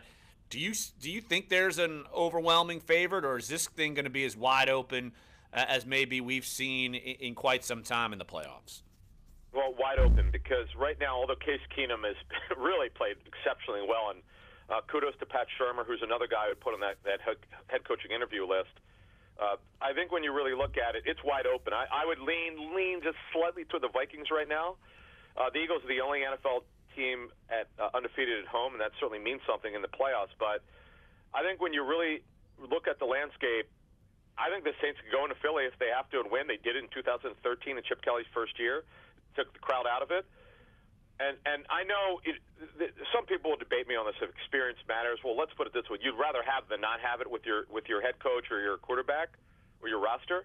But I think the Rams, the Saints, the Panthers, the Vikings, the Eagles are all capable of getting the Super Bowl. I'm not so sure about Seattle if they get the 6th seed. I mean, they're beat up, especially in their secondary. Two of their great starters are out. But Seattle's coming on here a little bit. If you watch them last week, really dismantled Dallas. So it's going to be fun to watch. I look forward to seeing what happens. Adam Kaplan, NFL Insider, joining us right here on Dunc and Holder. Hey, Adam, appreciate the time. As always, good catching up with you. And you never know. We may be up in Philadelphia here in 2 weeks. We might be coming back up there for another playoff round. Love to see you guys. Maybe we'll get some dinner. Not gumbo though. I don't eat any of that stuff. So I'm not a big crawfish guy. But if you guys got to come in here, we will treat you very well. We want a cheese steak. I wouldn't eat Philadelphia gumbo or Philadelphia crawfish. So I there you wouldn't. go. Yeah, seafood way better in New Orleans. So yeah, and I'm a vegetarian, so I wouldn't have the cheesesteak. I would actually take you to one of my spots. So let's see what happens. You guys might be here. Who knows? All right, Adam, we will take you up on that. Hey, buddy, good talking to you as always. Thanks, Adam. Thank you. All right, that's Adam Kaplan, NFL Insider. Again, follow him on Twitter at Kaplan NFL. He knows ins and outs of the league for I can't even tell you how many years he's been covering the league extensively. Made a great point about the coaching jobs around the league. I think Sean McVay is probably the favorite right now for Coach of the Year, but you can make a strong case for Doug Barone, for Mike Zimmer, and for Doug Peterson. Even Sean Payton, I think, would deserve some mention in another year, but he's probably not even going to get very many votes this year, but he's done a hell of a job with this team. Well, the coaching of the year thing always happens to, like, the new coach who brings back a team. Sean Payton, he's not going to get – No, but he's done a great job. He's done a incredible job. One of his best jobs, especially after starting 0-2 and everybody gave up on them. Like who? I'm just saying. Who gave up on them? I'm just saying. Someone's about to lose some hair. Well, I could pull the loophole, but I'm not going to do it. Yeah. I said 10-6. Heroic legalities. Now I am taking one for the team. Card. Now he's going with the hero 11 card. wins. I did it very specifically. I would win in court, and they wouldn't play the spirit of the rule. No, they would not. There's no spirit of the law. Spirit of the bet. Well, you know what? The spirit of the bet was they were not going to win 10 games. They did win 10 games. We've got a great spirit and soul in studio for the first time since we've been doing this show. Chris Dave is in the house throwing Clyde out. Chris Dave is going to take over. Not only for being here, but for throwing out cocky Clyde. I'll be back in 10. He will be back in 10. worst But nightmare. Chris Dave coming up here live next. Sports 1280, NOLA.com, and the iHeartRadio app. We're Dunc and Holder. Welcome. You didn't know you were walking into this hornet's nest. He walked in. He walked at the right time, too. And the tackles, and I saw his face. He's like, what so the hell obviously I don't have to call Dave. Like, this is a terrible idea. At least as hard than Kamara. Oh, yeah. Kamara Like, is like Teflon, man. They can't tackle this kid. It's a nice dynamic duo, those two at running back. Join Corey Johnson on The Neutral Ground, 4 till 6 on Sports 1280. New Yeah, Orleans. absolutely. Dude, totally good. You can write in like a high squeaky voice. I'm Khaki Clyde. I suck. And what you have to do to impersonate Clyde accurately, you have to lean in. You gotta lean in the mic. Today. Second. Our sold-out 2017 iHeartRadio music. And then Clyde will bang the table and Yeah, type very and loudly. hit the table real hard, interrupt the broadcast. Maybe type real hard. Well, we were supposed to do, I don't know what happened. We were supposed to do picks like, If you've fallen behind on your taxes, probably you know Tuesday. that the IRS is Pick the week already in coming gold, for and we their didn't money. do it. And But they'll Jeff get it says too he by claims garnishing he your won wages, everything. or maybe He even would have- taking It's pretty your accurate. home My boy for Tom business. They Herman call it dominating enforced again. compliance. And you'd better watch Tom out Herman. because the penalties and interest compound daily. Might not need an making it offensive seem coordinator. Dominated an impossible to SEC never get team, out of didn't he? debt. You need They to would've call got the Tom experts Herman, at just- Optima Tax Relief. Oh, yeah, we gotta talk Solving about tax that. issues That's is the whole- all what do you they think do. he's here for? Optima I thought he was gonna starts talk the about something process to stop the Sugar demand Bowl. letters I just and saw him at stop Sugar aggressive Bowl. collection actions. They I'm get all to work about with Sugar Hey, Bowl, were you yeah. there fighting when to protect your Ted assets Sudbury and got helping you into put it? your tax I meant problems to ask behind Sean you. what The that IRS was writes about. off millions I heard him every say year, something and about Optima knows headlines all the ins and Yeah, it outs was of like the they were like IRS's screaming tax at each other, and assistance like programs that Britt could Venables save actually you started thousands. smiling What while are he you was waiting giving his for? answer. Call Optima It was like now 1 for a minute free into his consultation. deal. Call 800 Yeah, all of a sudden there's like this $798-2477. disruption from behind the That's game. 800-798-2477. Oh, God, that was classic. That reminds me of when Ted couldn't get a question in. It was an NFC title game week at the Saints facility, and they cut off the questions. Please visit And he's like, in the middle of it, he starts like cursing, like, God, God, he couldn't get his question in. It was beautiful. He came walking in, and he's got like this. Dave's in there with y'all, right? Yes, don't call him. He's He's right got here. this like white Or save residue around $50 the on its outside of DeWalt his 20-volt lips. cordless where drill. it looks like Now he's for eating only a bunch of ice cream, $179. and it's All projects have a it's starting like all. point. Start I'm like, with what is Lowe's. going on with your Offers face? valid through January 3rd. What's up with your Exclusions apply face? While supplies last. See store for details. I mean, U.S. only. What was that? How is it on the outside of his mouth? The thought of winter coming can be chilling. Knee-deep snow, face-numbing winds, frozen fingers, Ted wrote a temperatures story below basically zero, saying, and yet without a Duralast oh, car Nick battery, Saban, it could be even worse. You know, two different approaches That's to why Duralast Bourbon batteries Street are this tested to week, and two perform different in Who's he approaches. writing for? So I think even the if it's Advocate, I 40 think. I below don't know. zero, your car can start up They got like like 4 people out there. They had a bunch of people. Duralast, proven tough and only at And then AutoZone, America's Daryl #1 was battery out there in destination. classic Daryl form. Daryl with a long notebook, every one of his questions written down, barreling up in front of the media hurdle. Hope Daryl's not listening to the show. This is Dunc and Holder He is. on Sports 1280. Good luck. New Orleans. Truth hurts. Back. Welcome back, Duncan Holder, joining us for the first time in studio. Very often telecommunicating via the telephone device, but Chris Dabe is making his first in-house visit with us at Duncan Holder. I know you're impressed with the setup. You look thrilled. I really am, and I wanted one last chance to see you with a full head of hair. This is why he's here, of course. You're wearing a hat right now, so I can't quite get the full... Look, I'm going to take the hat off. I'm gonna buy him a wig. And just for our YouTubers, look, my go. hair is still here in all of its glory. It's still here. For another week. For another week. A little more That's than a it, a week. I'm sure you're going to be there and pointing and laughing. I know you will be. I'm going to make it a point to be there. Just come into town just for that. Just for that. Of course. And free beer. Oh, yeah. Free what? Who's buying? You? The company. Oh, are they? Yeah. Oh, well, that's interesting to know. I did not know that, but I'm sure Tim Williamson's interested to know that too. But Chris, big news. Obviously, we haven't even gotten to it because we've talked about so much, but you and Andrew Lopez reporting, and several reports out there as well, that the marriage between Ed Orgeron and Matt Canada could be coming to an end. It seems like it will be coming to an end after this game. Just look, we've talked to you so many times about the Matt Canada offense, how they've had friction after, of course, the Troy game when you're having to go meet up with the president. Was it the president? They had to go Joe meet up? Oliva. Joe Oliva. AD. Yeah. Okay. All good. But still, you saw the friction, but how did we get to this point after lauding Matt Canada for so long? Offense was going to be great, and less than a year in, because he's not going to make it a year, this is over. It's really kind of strange because you mentioned the Troy game, and immediately after that, we saw some of that friction come to the surface, come public, where Ed Orgeron, I recall right after the game, wanted to know, he didn't know why Nick Brissett had that first carry of the game, referred to him as a third-string running back, and of course that was the fumble that put Troy in position to get that opening touchdown, and they went into the half with a 10-0 lead, no points for LSU in the first half of that game, and that was a game where Ed Orgeron said afterwards, yeah, they scaled back the offense, scaled back those pre-snap motions and shifts and all that kind of stuff.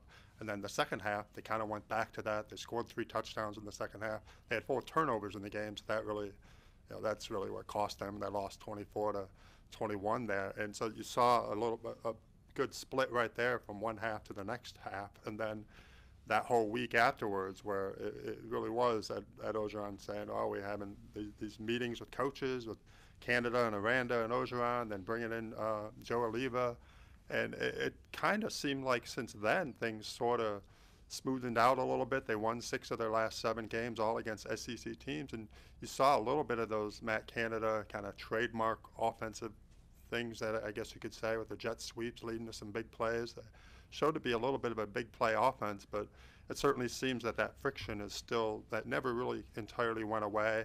You couldn't help but notice on Ed Orgeron's radio show last night, he lauded every coach on his staff, the offensive coaches. Steve Ensminger, he praised for his recruiting efforts in the north part of the state, and I'm not sure we ever heard Matt Canada's name once, and so that there's a little bit of underscoring right there as far as maybe where things stand between the two of them. I feel like this might be the first kind of big test or challenge of Ed Orgeron's tenure, because he's the one that hired Matt Canada, and we all assumed that I think the general narrative has been Ed Orgeron learned his lesson at Ole Miss, and he's now keeping his hands clean, letting the assistant coaches do their thing and let them coach, come up with a game plan. And here we see him immediately doing something where you would call him interjecting into things all the way back to after the Troy game, what you're talking about. So I'm really interested to see where this goes, because I do think everybody in Tiger Nation is watching to see what Ed Orgeron does,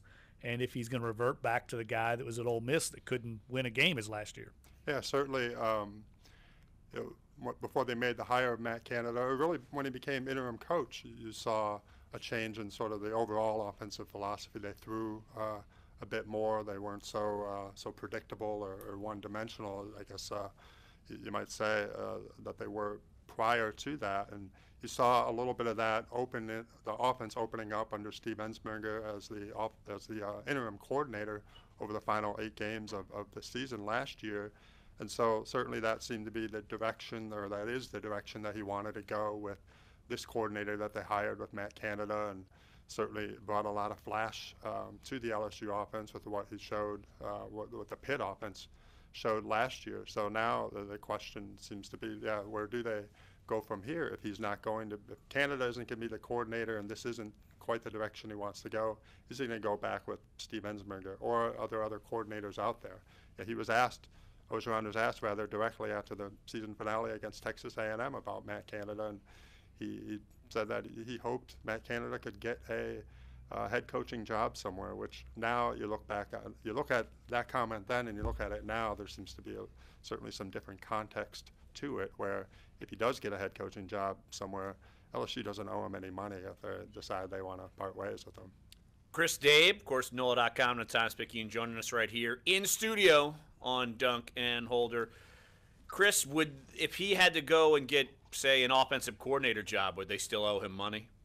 Would he have to get a promotion, per se? My understanding is he'd have to get a promotion, but certainly I would think that could be negotiable if the two sides are talking to each other as far as how to maybe get out of the final 2 years of the deal. That might be in the best interest for both, to kind of have a clean slate and move on. What do you think of this Citrus Bowl matchup? I'm kind of going back and forth. At one time I thought LSU would probably have their way with Notre Dame, but the more I read about Notre Dame, I'm interested to see how this works out. I mean, they have a guard, Quentin Nelson, who they're talking about being a top 5 pick in the draft as a guard. Some people think he's the best guard to come out of college football in the last decade. 2 other offensive linemen that are NFL prospects. If LSU takes this game lightly, I think they could be in big trouble. I don't sense that they will in this regard. I kind of feel like that's what you just referenced with the offensive line. I think that's going to be kind of the story of the game, or what's really going to decide things, is the 2 All-American offensive linemen on the left side of the line there, and an LSU defense that always is really pretty good, but they won't have Arden Key. They're not going to have Donnie Alexander. They're not going to have Corey Thompson. They're going to have a lot of young guys up there in that front 7. Certainly that front 4, though, the front 3, the defensive line is very experienced, and they seem to be at full strength. But some of the other parts, like Caleb Chasen or Michael Divinity, having to have a much larger role than they've had, I guess, since the early part of the season. Caleb Chasen, of course, started and played a majority of the first 2 games, and then when Arden Key came back, he his role was kind of diminished. So what you see out of those young guys in that front 7, I think, will be a pretty good determining factor for how things can play out that way. But certainly, the Notre Dame offensive line, the run game they have, I think it'll be a pretty formidable task for LSU. Chris, how much do you think that this disruption with Matt Canada will, A, affect the game plan or game calling or the offense in this game, and then B, how does it affect the quarterbacks going forward, given they were all bought into this Matt Canada hyped offense, and now you're going to have to do something different. I'm sure it'll be tweaked no matter who's coming in. And, you're looking at Brennan and Narcisse. They're going to battle it out for the starting job next year. Yeah, with Brennan and Narcisse, there's been so much talk this year about how Matt Canada has an offense that can adapt to either type of quarterback, and that there could be plenty of opportunity for a guy like Narcisse, who now is presumably a full year healthy, and there's been a lot of positive talk about him amongst his teammates. And Danny Etling said after the A&M game, talked about LSU being able to get more players in that really fit that system well. So I think player-wise, there was a lot of, and maybe there still is, I don't know, but a lot of anticipation for next year and getting guys that really fit that system. As far as the going against Notre Dame and what kind of disruption this may call, kind of hard to say. Ed Orgeron said that both coordinators were in for the most part during the recruiting leading up to the early signing period, working on game plans, but he didn't say much. He didn't offer any sort of critique on Matt Canada's game planning. He had a lot of praise last night on his radio show for Dave Aranda, and yesterday when he met with the media. So the players, I would think they can't help but be somewhat confused by what's taken place or what's gone public. Obviously, we don't know for sure what they really have seen in person or if they've sensed that kind of friction. I think a lot of players spend so much time with their position coaches individually that they're so zoned in on the individual tasks that they have to do that they might not really see kind of that big picture, like, the head coach and offensive coordinator, they're not getting along too well or something along those lines. I think they're really zeroed in on their individual tasks. Chris, you just came, we both were out at the Sugar Bowl media availability. Are you surprised Alabama's a 3-point favorite in this game? Yeah, considering Clemson being the defending champ. I guess that would have to do with, they don't have Deshaun Watson anymore, but they've proven to be a pretty formidable team regardless. I'm really interested in seeing that defensive front for Clemson, and three guys getting All-American honors right there on that front four, going against Alabama running attack where they can kind of cycle in different running backs, and then Jalen Hurts at quarterback. So that's kind of the interesting element I see today, or those are the people that we had available to us today too. Yeah, Saints fans in draftniks everywhere. If you want to watch some potential future New Orleans Saints, I mean, the Clemson has 3 first-round draft picks on their defensive line projected, and some of them in the second half of the first round where the Saints are going to be drafting, and that's an area of need. So it could be somebody that ends up playing here one day. No doubt about that. Hey, Chris, appreciate you jumping in. Feel free to stop by, crash the party whenever you want, or just break things when you leave. I mean, you can do that too. Anytime you want to usurp Clyde. Poor Clyde shaking his head on the side. Poor Clyde. Not non-cocky Clyde right now. Notice how Chris knows his role. He sits over there. He's respectful, understands his spot on the show. I mean, Chris is a welcome guest. Clyde just comes in when he wants to, but then he does save the day when we break things. So that's true. He does have that. Chris Dave right here on Dunc and Holder. Hey, Chris, appreciate it, my friend. Thanks. You got it. All right, let's take a break right here on the show. Let's talk with Josh Katzenstein. Speaking of cocky. Oh, man. Jeez, look at you. Just throwing haymakers at your guy. Josh Katzenstein, of course, covers the Saints. I feel like we haven't even talked about the Saints today. There's been so much else going on. We'll talk a little bit about it. We need to talk. My column today is stirred the pot, man. Uh-oh. People all over the place on this thing. Just talking about what we've talked about on the show. What's the easier path?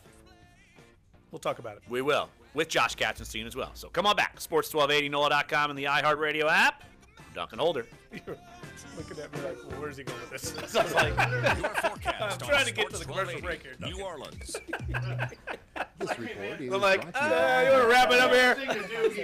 Wrap it up there. I'm like, and I'm like leaning in. I'm like, you're like looking at me like. Likely stay in the 40s all day long due to the cloud cover. And overnight Oh, Wendell's not happy with Jeff Duncan? On the North Shore and right around the 40-degree mark on the South Shore under partly cloudy skies. From the Fox 8 Weather Center, I'm meteorologist Shelby Latino. Have a great day. Download the McDonald's app and get a free large soft drink with any purchase every week. And right now, get any size soft drink or sweet tea for just People don't get that anytime far, at dude. McDonald's. Yeah, I didn't Limited time. Participation may vary. See mcdapp.com for details. McDonald's, I'm loving it. The 4 Battle for Stardom is a new head-to-head singing competition on Fox. 4 amazing singers. Every week, they'll face off against new challenges with the superstar panel of hitmakers. Sean Diddy Combs, DJ Khaled, Meghan Trainor, Charlie Walker, and hosted by Fergie. The prize is the panel. They become the winner's dream team working to make them a star.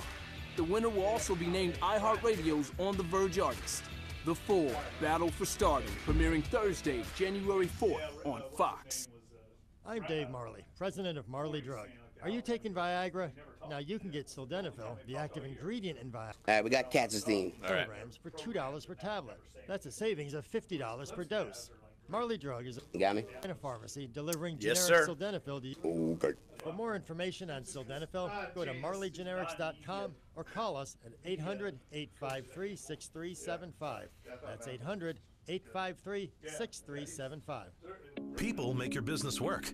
But how do you find the right talent? Get a head coaching job. ZipRecruiter. I feel like he's one click posts your job to over 100 top job boards. Then, smart matching technology instantly alerts quality candidates about your job. No wonder 80% of employers who post on ZipRecruiter get a quality candidate through the site in just one day. He's not getting any younger, man. The smartest way to hire. To try ZipRecruiter for free, just go to ZipRecruiter.com/expand. That's ZipRecruiter.com/expand. Well, Chris, thanks for coming in, man. Yeah, dude, I appreciate it. Thanks, bring you the inside knowledge for your home teams. Sports 1280, New Orleans. Welcome back, Duncan Holder. An incredibly jam-packed show today. Had Ron Swoboda on, Todd Graffiniti, Adam Kaplan, Chris Dabe. Last guest on the list. Usually we don't have 5 guests, but there was so much to talk about, and we just kind of piled it in. So, joining us for our typical Thursday chat, Josh Katzenstein, NOLA.com, the Times-Picayune covers the Saints. Of course, we will all be headed to Tampa this weekend. Saints taking on the Tampa Bay Buccaneers. And, Josh, how are you this dreary Thursday afternoon, early afternoon, I'd say? I'm cold, but I feel bad for bringing down the overall excellence of your guests today. Man, we saved the best for last, buddy. We saved the best for last. Does that make you feel better? A little bit. All right, good. Well, Josh, Saints are feeling good. Got to the locker room yesterday, and it seems like every player is full steam ahead. They don't care what's going on with the Rams. They don't care what's going on with any of the other teams going on. They know they need to win a division, and it obviously locks up a home field game. Just your thoughts after talking to some players yesterday of their mindset, because to me it kind of that sense came off as pretty clear yesterday. Yeah, absolutely. I mean, these guys have talked really, I guess, probably since training camp, but, you know, I've especially noticed it since, you know, they beat the Falcons on Sunday. You know, they just keep repeating that, you know, their first goal going into every season is to win the division, and they have a chance to do that on Sunday against the Bucs. I mean, if they win, they get the NFC South crown. If they lose, there's still a chance that they could get it if the Falcons beat the Panthers. But, you know, it's definitely, you know, it's a good situation to be in some respects, but, you know, in others, I think the Saints would probably, you know, wish they had the luxury like the Rams do of resting their players, you know, a few of their key starters, you know, heading into this game just so that they can be fully prepared for the postseason. But, you know, I think, you know, I was talking to Von Bell yesterday, and, you know, he says that, you know, all these guys notice the banners in the practice facility and they want to make history. And, you know, the only way to get yourself up on that banner is to, you know, win the division. So that's the goal, and, you know, we'll see if they can accomplish it. Josh, do you think the Saints, I know they're going to be scoreboard watching because there's so much on the line, so many playoff implications involved, but what, say, for instance, let's do a hypothetical here because we can, the Saints get a big lead early, Carolina looks like they're down 28-0 at halftime. Do you think Sean Payton starts resting guys, or do you think he's going to continue to play them and try and establish some momentum going into the playoffs? I think the latter. I mean, just, there's so much to focus on over the course of a game. I mean, I can't really think of many examples where a team, had that opportunity to even look at the scoreboard and make that decision just because, Sean Payton has to be, making the play calls, getting everyone in position and doing all this stuff. I mean, maybe at halftime, if they see that that's the case, they might consider it. But ultimately, I think it's more important that, they look really good going into this game. I think you might, have a little bit quicker of a trigger if it's the fourth quarter and you're up, by a significant margin, instead of, trying to pad that lead. You rest Drew Brees and some other guys. But ultimately, I think they want to win and sort of make a statement, that they're back on top of the NFC South. Josh Katzenstein, NOLA.com, Times-Picayune, of course, covers the Saints, joining us right here on Dunc and Holder. Josh, the injury situation, what do you make of it right now? I know I think Michael Thomas was listed as limited yesterday. I'm sure they're going to take it easy on him this week. No point in pushing it. But what do you make of the injury situation at this point? Well, there's a few that, one specific injury that was surprising was Brandon Coleman being out yesterday with a neck injury. I don't recall him getting hurt in the game, so that was a little bit of a surprise. But I think, yeah, you're right. I mean, there's definitely a chance the Saints, could be cautious with a few guys, whether it's Michael Thomas. I would be very surprised if Teron Armstead plays on Sunday just because, there's no reason to, rush him back for a game that, ultimately – it matters in some ways, but, doesn't really impact what's going to happen, for them much in the postseason. And then some other guys, Ryan Ramczyk dealing with a thigh injury, he was limited. I think the good news, from the practice report yesterday is that both of the tight ends who missed the game, Human and Garrett Griffin, were back in a limited fashion. We'll see how they both progress, with regards to this game. But, last week the Saints only had two tight ends, and it's a stretch to even say that they were healthy because Josh Hill has been dealing with a shoulder injury for the past few weeks, and he was even limited again yesterday. So I think it's, mostly a good sign that the tight ends are getting healthier. Talking to Josh Katzenstein, beat writer for NOLA.com and the Times-Picayune on the New Orleans Saints. And what do you think of Sean McVay's message this week that he might rest some of the Rams stars and basically doesn't care if they end up with the third or fourth seed? Do you think there's a little gamesmanship involved? Do you think he's actually looking down the road and trying to take maybe the path of least resistance against the Eagles, or do you think he's just trying to get his team healthy?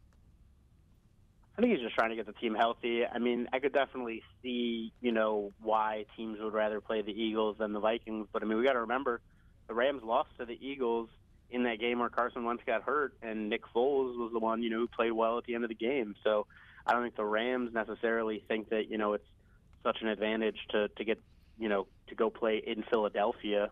I mean, especially, you think about that. I mean, that's a key factor right there, that they would have to play outdoors in Philly instead of playing indoors in Minnesota. So, I mean, I don't really think, as much as, people are saying that the Eagles are so beatable, including, yourself, Jeff, I don't know that, that really plays a role. I think, from his perspective, there's a chance the Rams could lose on Sunday and still, get that 3 seed, if the Saints and Panthers both lose. So I think, he's just, being cautious, maybe a little bit more than the Saints, but, certainly, they care more about winning in the playoffs than Week 17.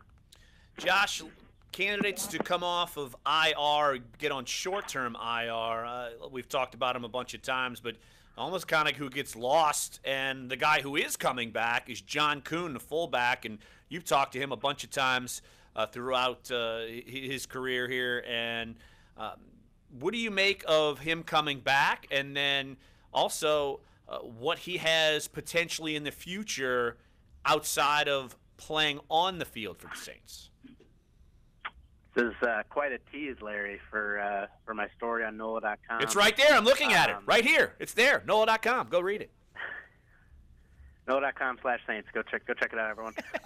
Cheap plug. So with the IR thing, Sean Payton said, about a month ago that they didn't really have any other candidates to come off IR, but really, Kuhn was one guy that was sort of always dangling as a possibility. I always thought it was, might come down between him and Mitchell Lavin, who last we heard, excuse me, I sound like last week, who last we heard was dealing with a high ankle sprain.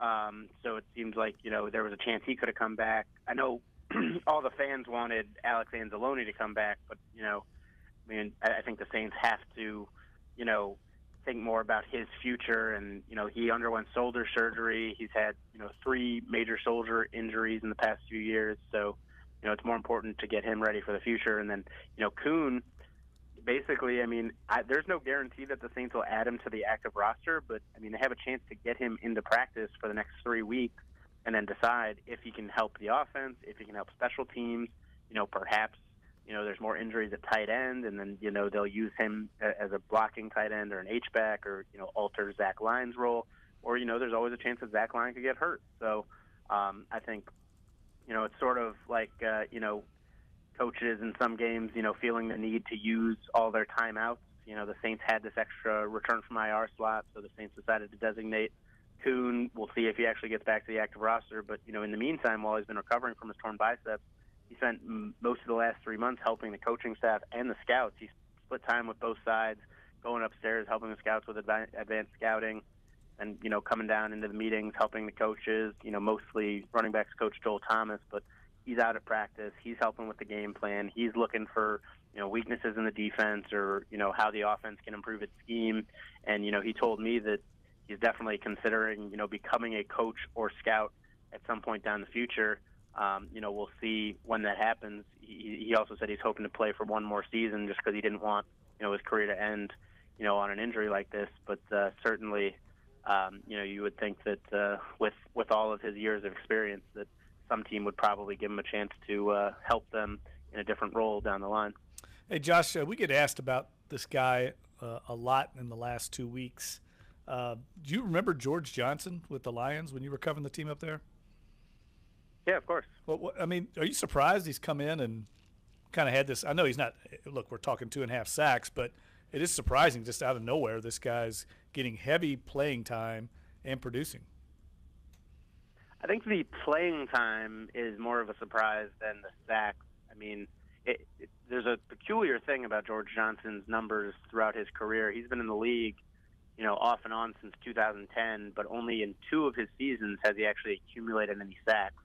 One of them was in 2014 with the Lions when I was covering them, and, that actually helped him, earn a decent contract. He's actually, the subject of a trivia question, in some sports trivia game down the road because the Bucks traded for him after they illegally signed him as a restricted free agent. It was a whole weird thing. But obviously he impressed that year, and this is the only other year that he's accumulated sacks. But the sacks have been there. The thing about the Saints, we see the pressure that Cam Jordan or Sheldon Rankins or some of these other guys creates, but that forces the quarterback to move out of the pocket. So we've seen Alohi Kakaha, even though he hasn't played that well, he's picked up a few sacks this year. Now George Johnson's in that role, so he's taking advantage when the quarterback runs his way. But the fact that he's playing 30+ snaps, after not really knowing the defensive scheme, they're just putting him out there, trusting that he'll find a way to get into the backfield, and so far he's done it. Josh Katzenstein covers the Saints for NOLA.com and the Times-Picayune. Of course, we will all be heading to Tampa this weekend covering Saints, Bucks, and then we will be going wherever the playoff wind takes us. Hey, Josh, appreciate it, my friend. Thanks, Josh. Yep, have a good one, guys. All right, that's Josh Katzenstein. You could follow him on Twitter at @JKatzenstein. So we got one more segment here coming up. If you missed any of today's show, ridiculously jam-packed show, sports1280.com, NOLA.com, iTunes, SoundCloud, and YouTube page. So come on back. One more segment here, Sports 1280, NOLA.com, the iHeartRadio app. We're Dunc and Holder.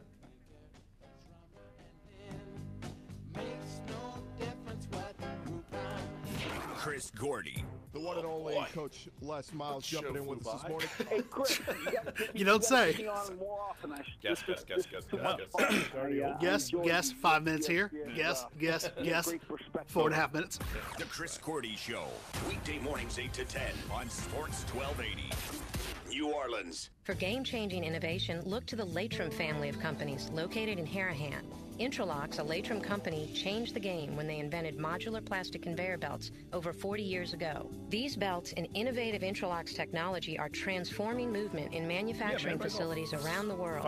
Intralocks is a dynamic global company now hiring in production, warehousing, shipping, and more. Told you. If you I want wrote to a be column part of our saying it's an successful interesting team, dilemma. visit Latrim.com. Now I see why That's some sports writers are hated on the regular LAITRM.com. slow sports news day. In places around the world, Hated. there are elders who long Write a for column. community, connection, You're hated? and the opportunity to Wendell wrote, the Saints shouldn't be thinking about the path of least resistance in the playoffs. The Saints should prepare to beat every team anywhere to get to the Super Bowl. Any other thinking is like prevent defense. The only thing it prevents is winning. Maybe Mr. Duncan can deal better with his case of by garnishing your wages, Sky or is maybe falling even syndrome. taking your home or business. They call it insurance compliant. And you Tells me better we'll watch spend the out, final because 7 dependencies minutes of the and show on interest this. compound daily, Wonderful. making it impossible to ever get out of debt. Jeez, You need to throw call the out- experts throw at out Optima column. Tax Relief. Solving Throw tax out issues is column. all they know, do. One that's what call to everybody's been Optima talking starts about. the process The to column stop I'm the writing to demand leading up to letters this game and is stop that aggressive collection it's still actions. They important get to work immediately, for the fighting Saints to protect to your win the assets division, and as in helping like you put your historically. tax Like problems it's still a behind big you. achievement for this IRS writes franchise. off That's my millions column. every year. I wonder if and I'm going to Optima get crushed for knows that. all the ins and outs of the IRS's tax I'm assistance surprised you got programs this that kind of could reaction. save you But thousands. this is what I mean. So what are listen you last waiting night, for? Hey Call Bear and Optima Deuce were now talking for a about it. pre-consultation. That's what everybody's Call talking about. It's like, 800-798-2477. would you rather play That's Philadelphia or Minnesota? 800-798-2477. Well, my first 800-798-2477. Best to lose. Some restrictions That's apply. all For people complete care details, about. please visit OptimaTaxRelief.com. Dunc and Duncan Holder should have done a now. little better Josh during the Innes controversy. next at noon I suggested the Saints on should come out Sports dressed as a 1280. New Orleans. Man, Jeff has gotten everyone in Saints country shaking their rump or wagging their finger at you, Jeff. What's going on here? Look, I wrote a column this morning. It posted on NOLA.com. It's something a subject we've talked about on the program before. It's something that a lot of Saints fans, I think, are talking about, and that is the dilemma. And I guess that's the thing that's getting to everybody is the word dilemma, because that infers that they are making a choice, right? That's the definition of dilemma. You have a difficult choice. Right. And I think that's probably what stirred everybody up. But the point is, there is a thought process here that by being the number 4 seed and playing at the Eagles, say you win your first game in the playoffs, in the wild card, you get in the Superdome, that going to Philadelphia and playing the number 1 Philadelphia Eagles might be actually an easier path to the Super Bowl through the NFC playoff bracket than getting the 3rd seed and having to go to Minnesota in round 2. So I basically just threw it out there and said it is a little interesting scenario. It's a unique situation where being the 4th seed actually could be worse because of what's happened in Philly with Carson Wentz. That's all it was. Wasn't we're not talking about life and death here. But people are fired up. I'm going to tell you, of course, being the 4th seed and playing Philadelphia is a better route.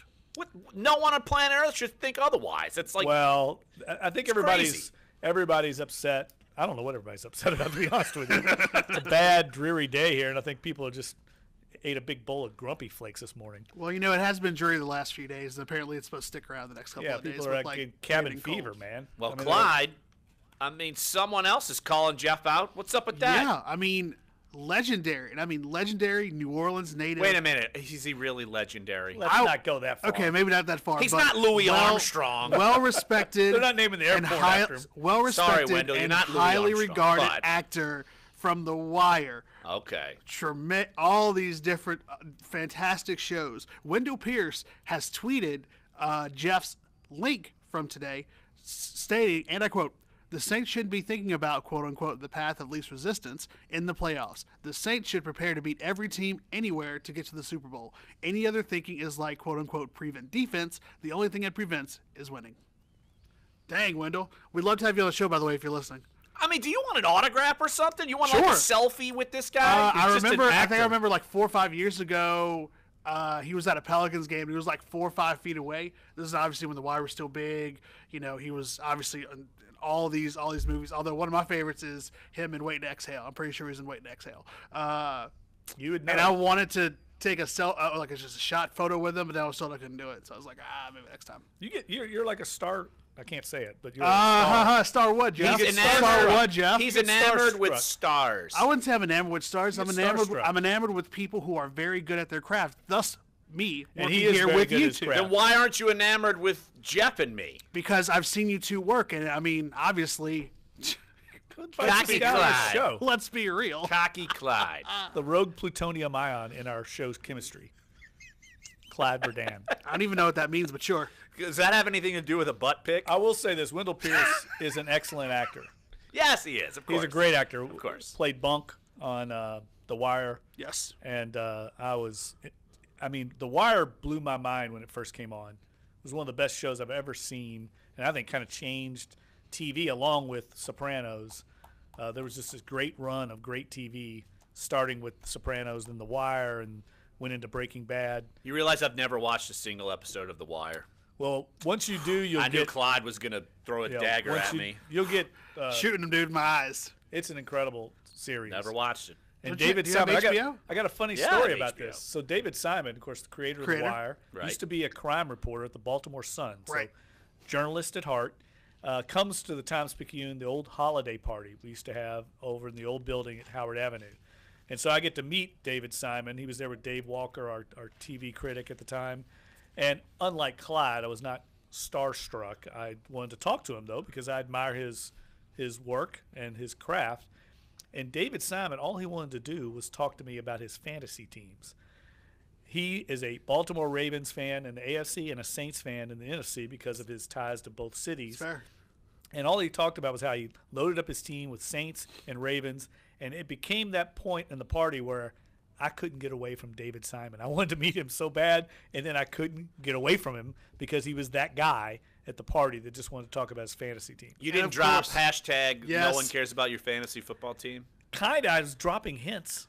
You know, here I was so excited to meet him and talk about Treme, The Wire, what he was doing in New Orleans. Instead, all he wanted to talk about was football, which is, as you all know, it's our job. So it's like the last thing we want to talk about. We get it all the time. You kind of make small talk about it. But anyway. And you don't want to be the guy that David Simon goes around probably telling people, yeah, I remember this one time someone told me hashtag no one cares about your fantasy team. Or they told me to start one of the Billy Joes, and it went down the tubes. Yeah, I've got a dilemma. Speaking of the word dilemma. Oh, no. Here we go. What do we do this week with our fantasy players that we're not sure if they're going to play or not? I mean, like, what's going to happen with Ben Roethlisberger? What's going to happen with Todd Gurley? Well, we also haven't even made our college picks, even though you're claiming wins on every bowl that's passed that we haven't picked Yeah, yet. and they're like 4 or 5 games, and we only have like a minute and a half. All right, well, we're not doing that today. Clyde, since you're all over these kind of things, has there been one good bowl game so far? I haven't seen it. Has there been one? Not about a minute and a half. Not really. A lot of the games, actually, I say that, but I was watching a decent one last night. The Utah.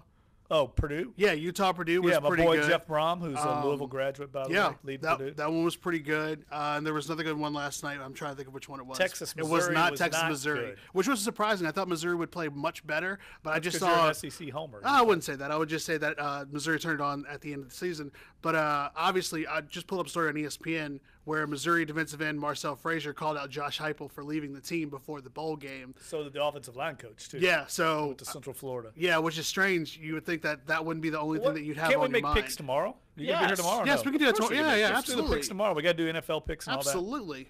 So yeah, we won't. I don't think we'll have 5 guests tomorrow. And let's get into this playoff positioning thing because I think there's more to 30. it. I think in deep background, Sean Payton's thinking about that. I would assume There's that. no doubt in my mind. Want to thank Ron Swoboda. Want to thank Todd Graffagnini, Adam Kaplan, Chris Dabe, Todd Graffagnini. Clyde, I'll even thank you for letting your seat up. So, all right, we'll be back on a Friday edition tomorrow. So great show today, and come on back tomorrow. Sports 1280, NOLA.com, and the iHeartRadio app. Dunc and Holder. All right, guys. All right, bud. Thanks, brother. That was a marathon. It was. Great job getting Ron on. That was awesome. Yeah.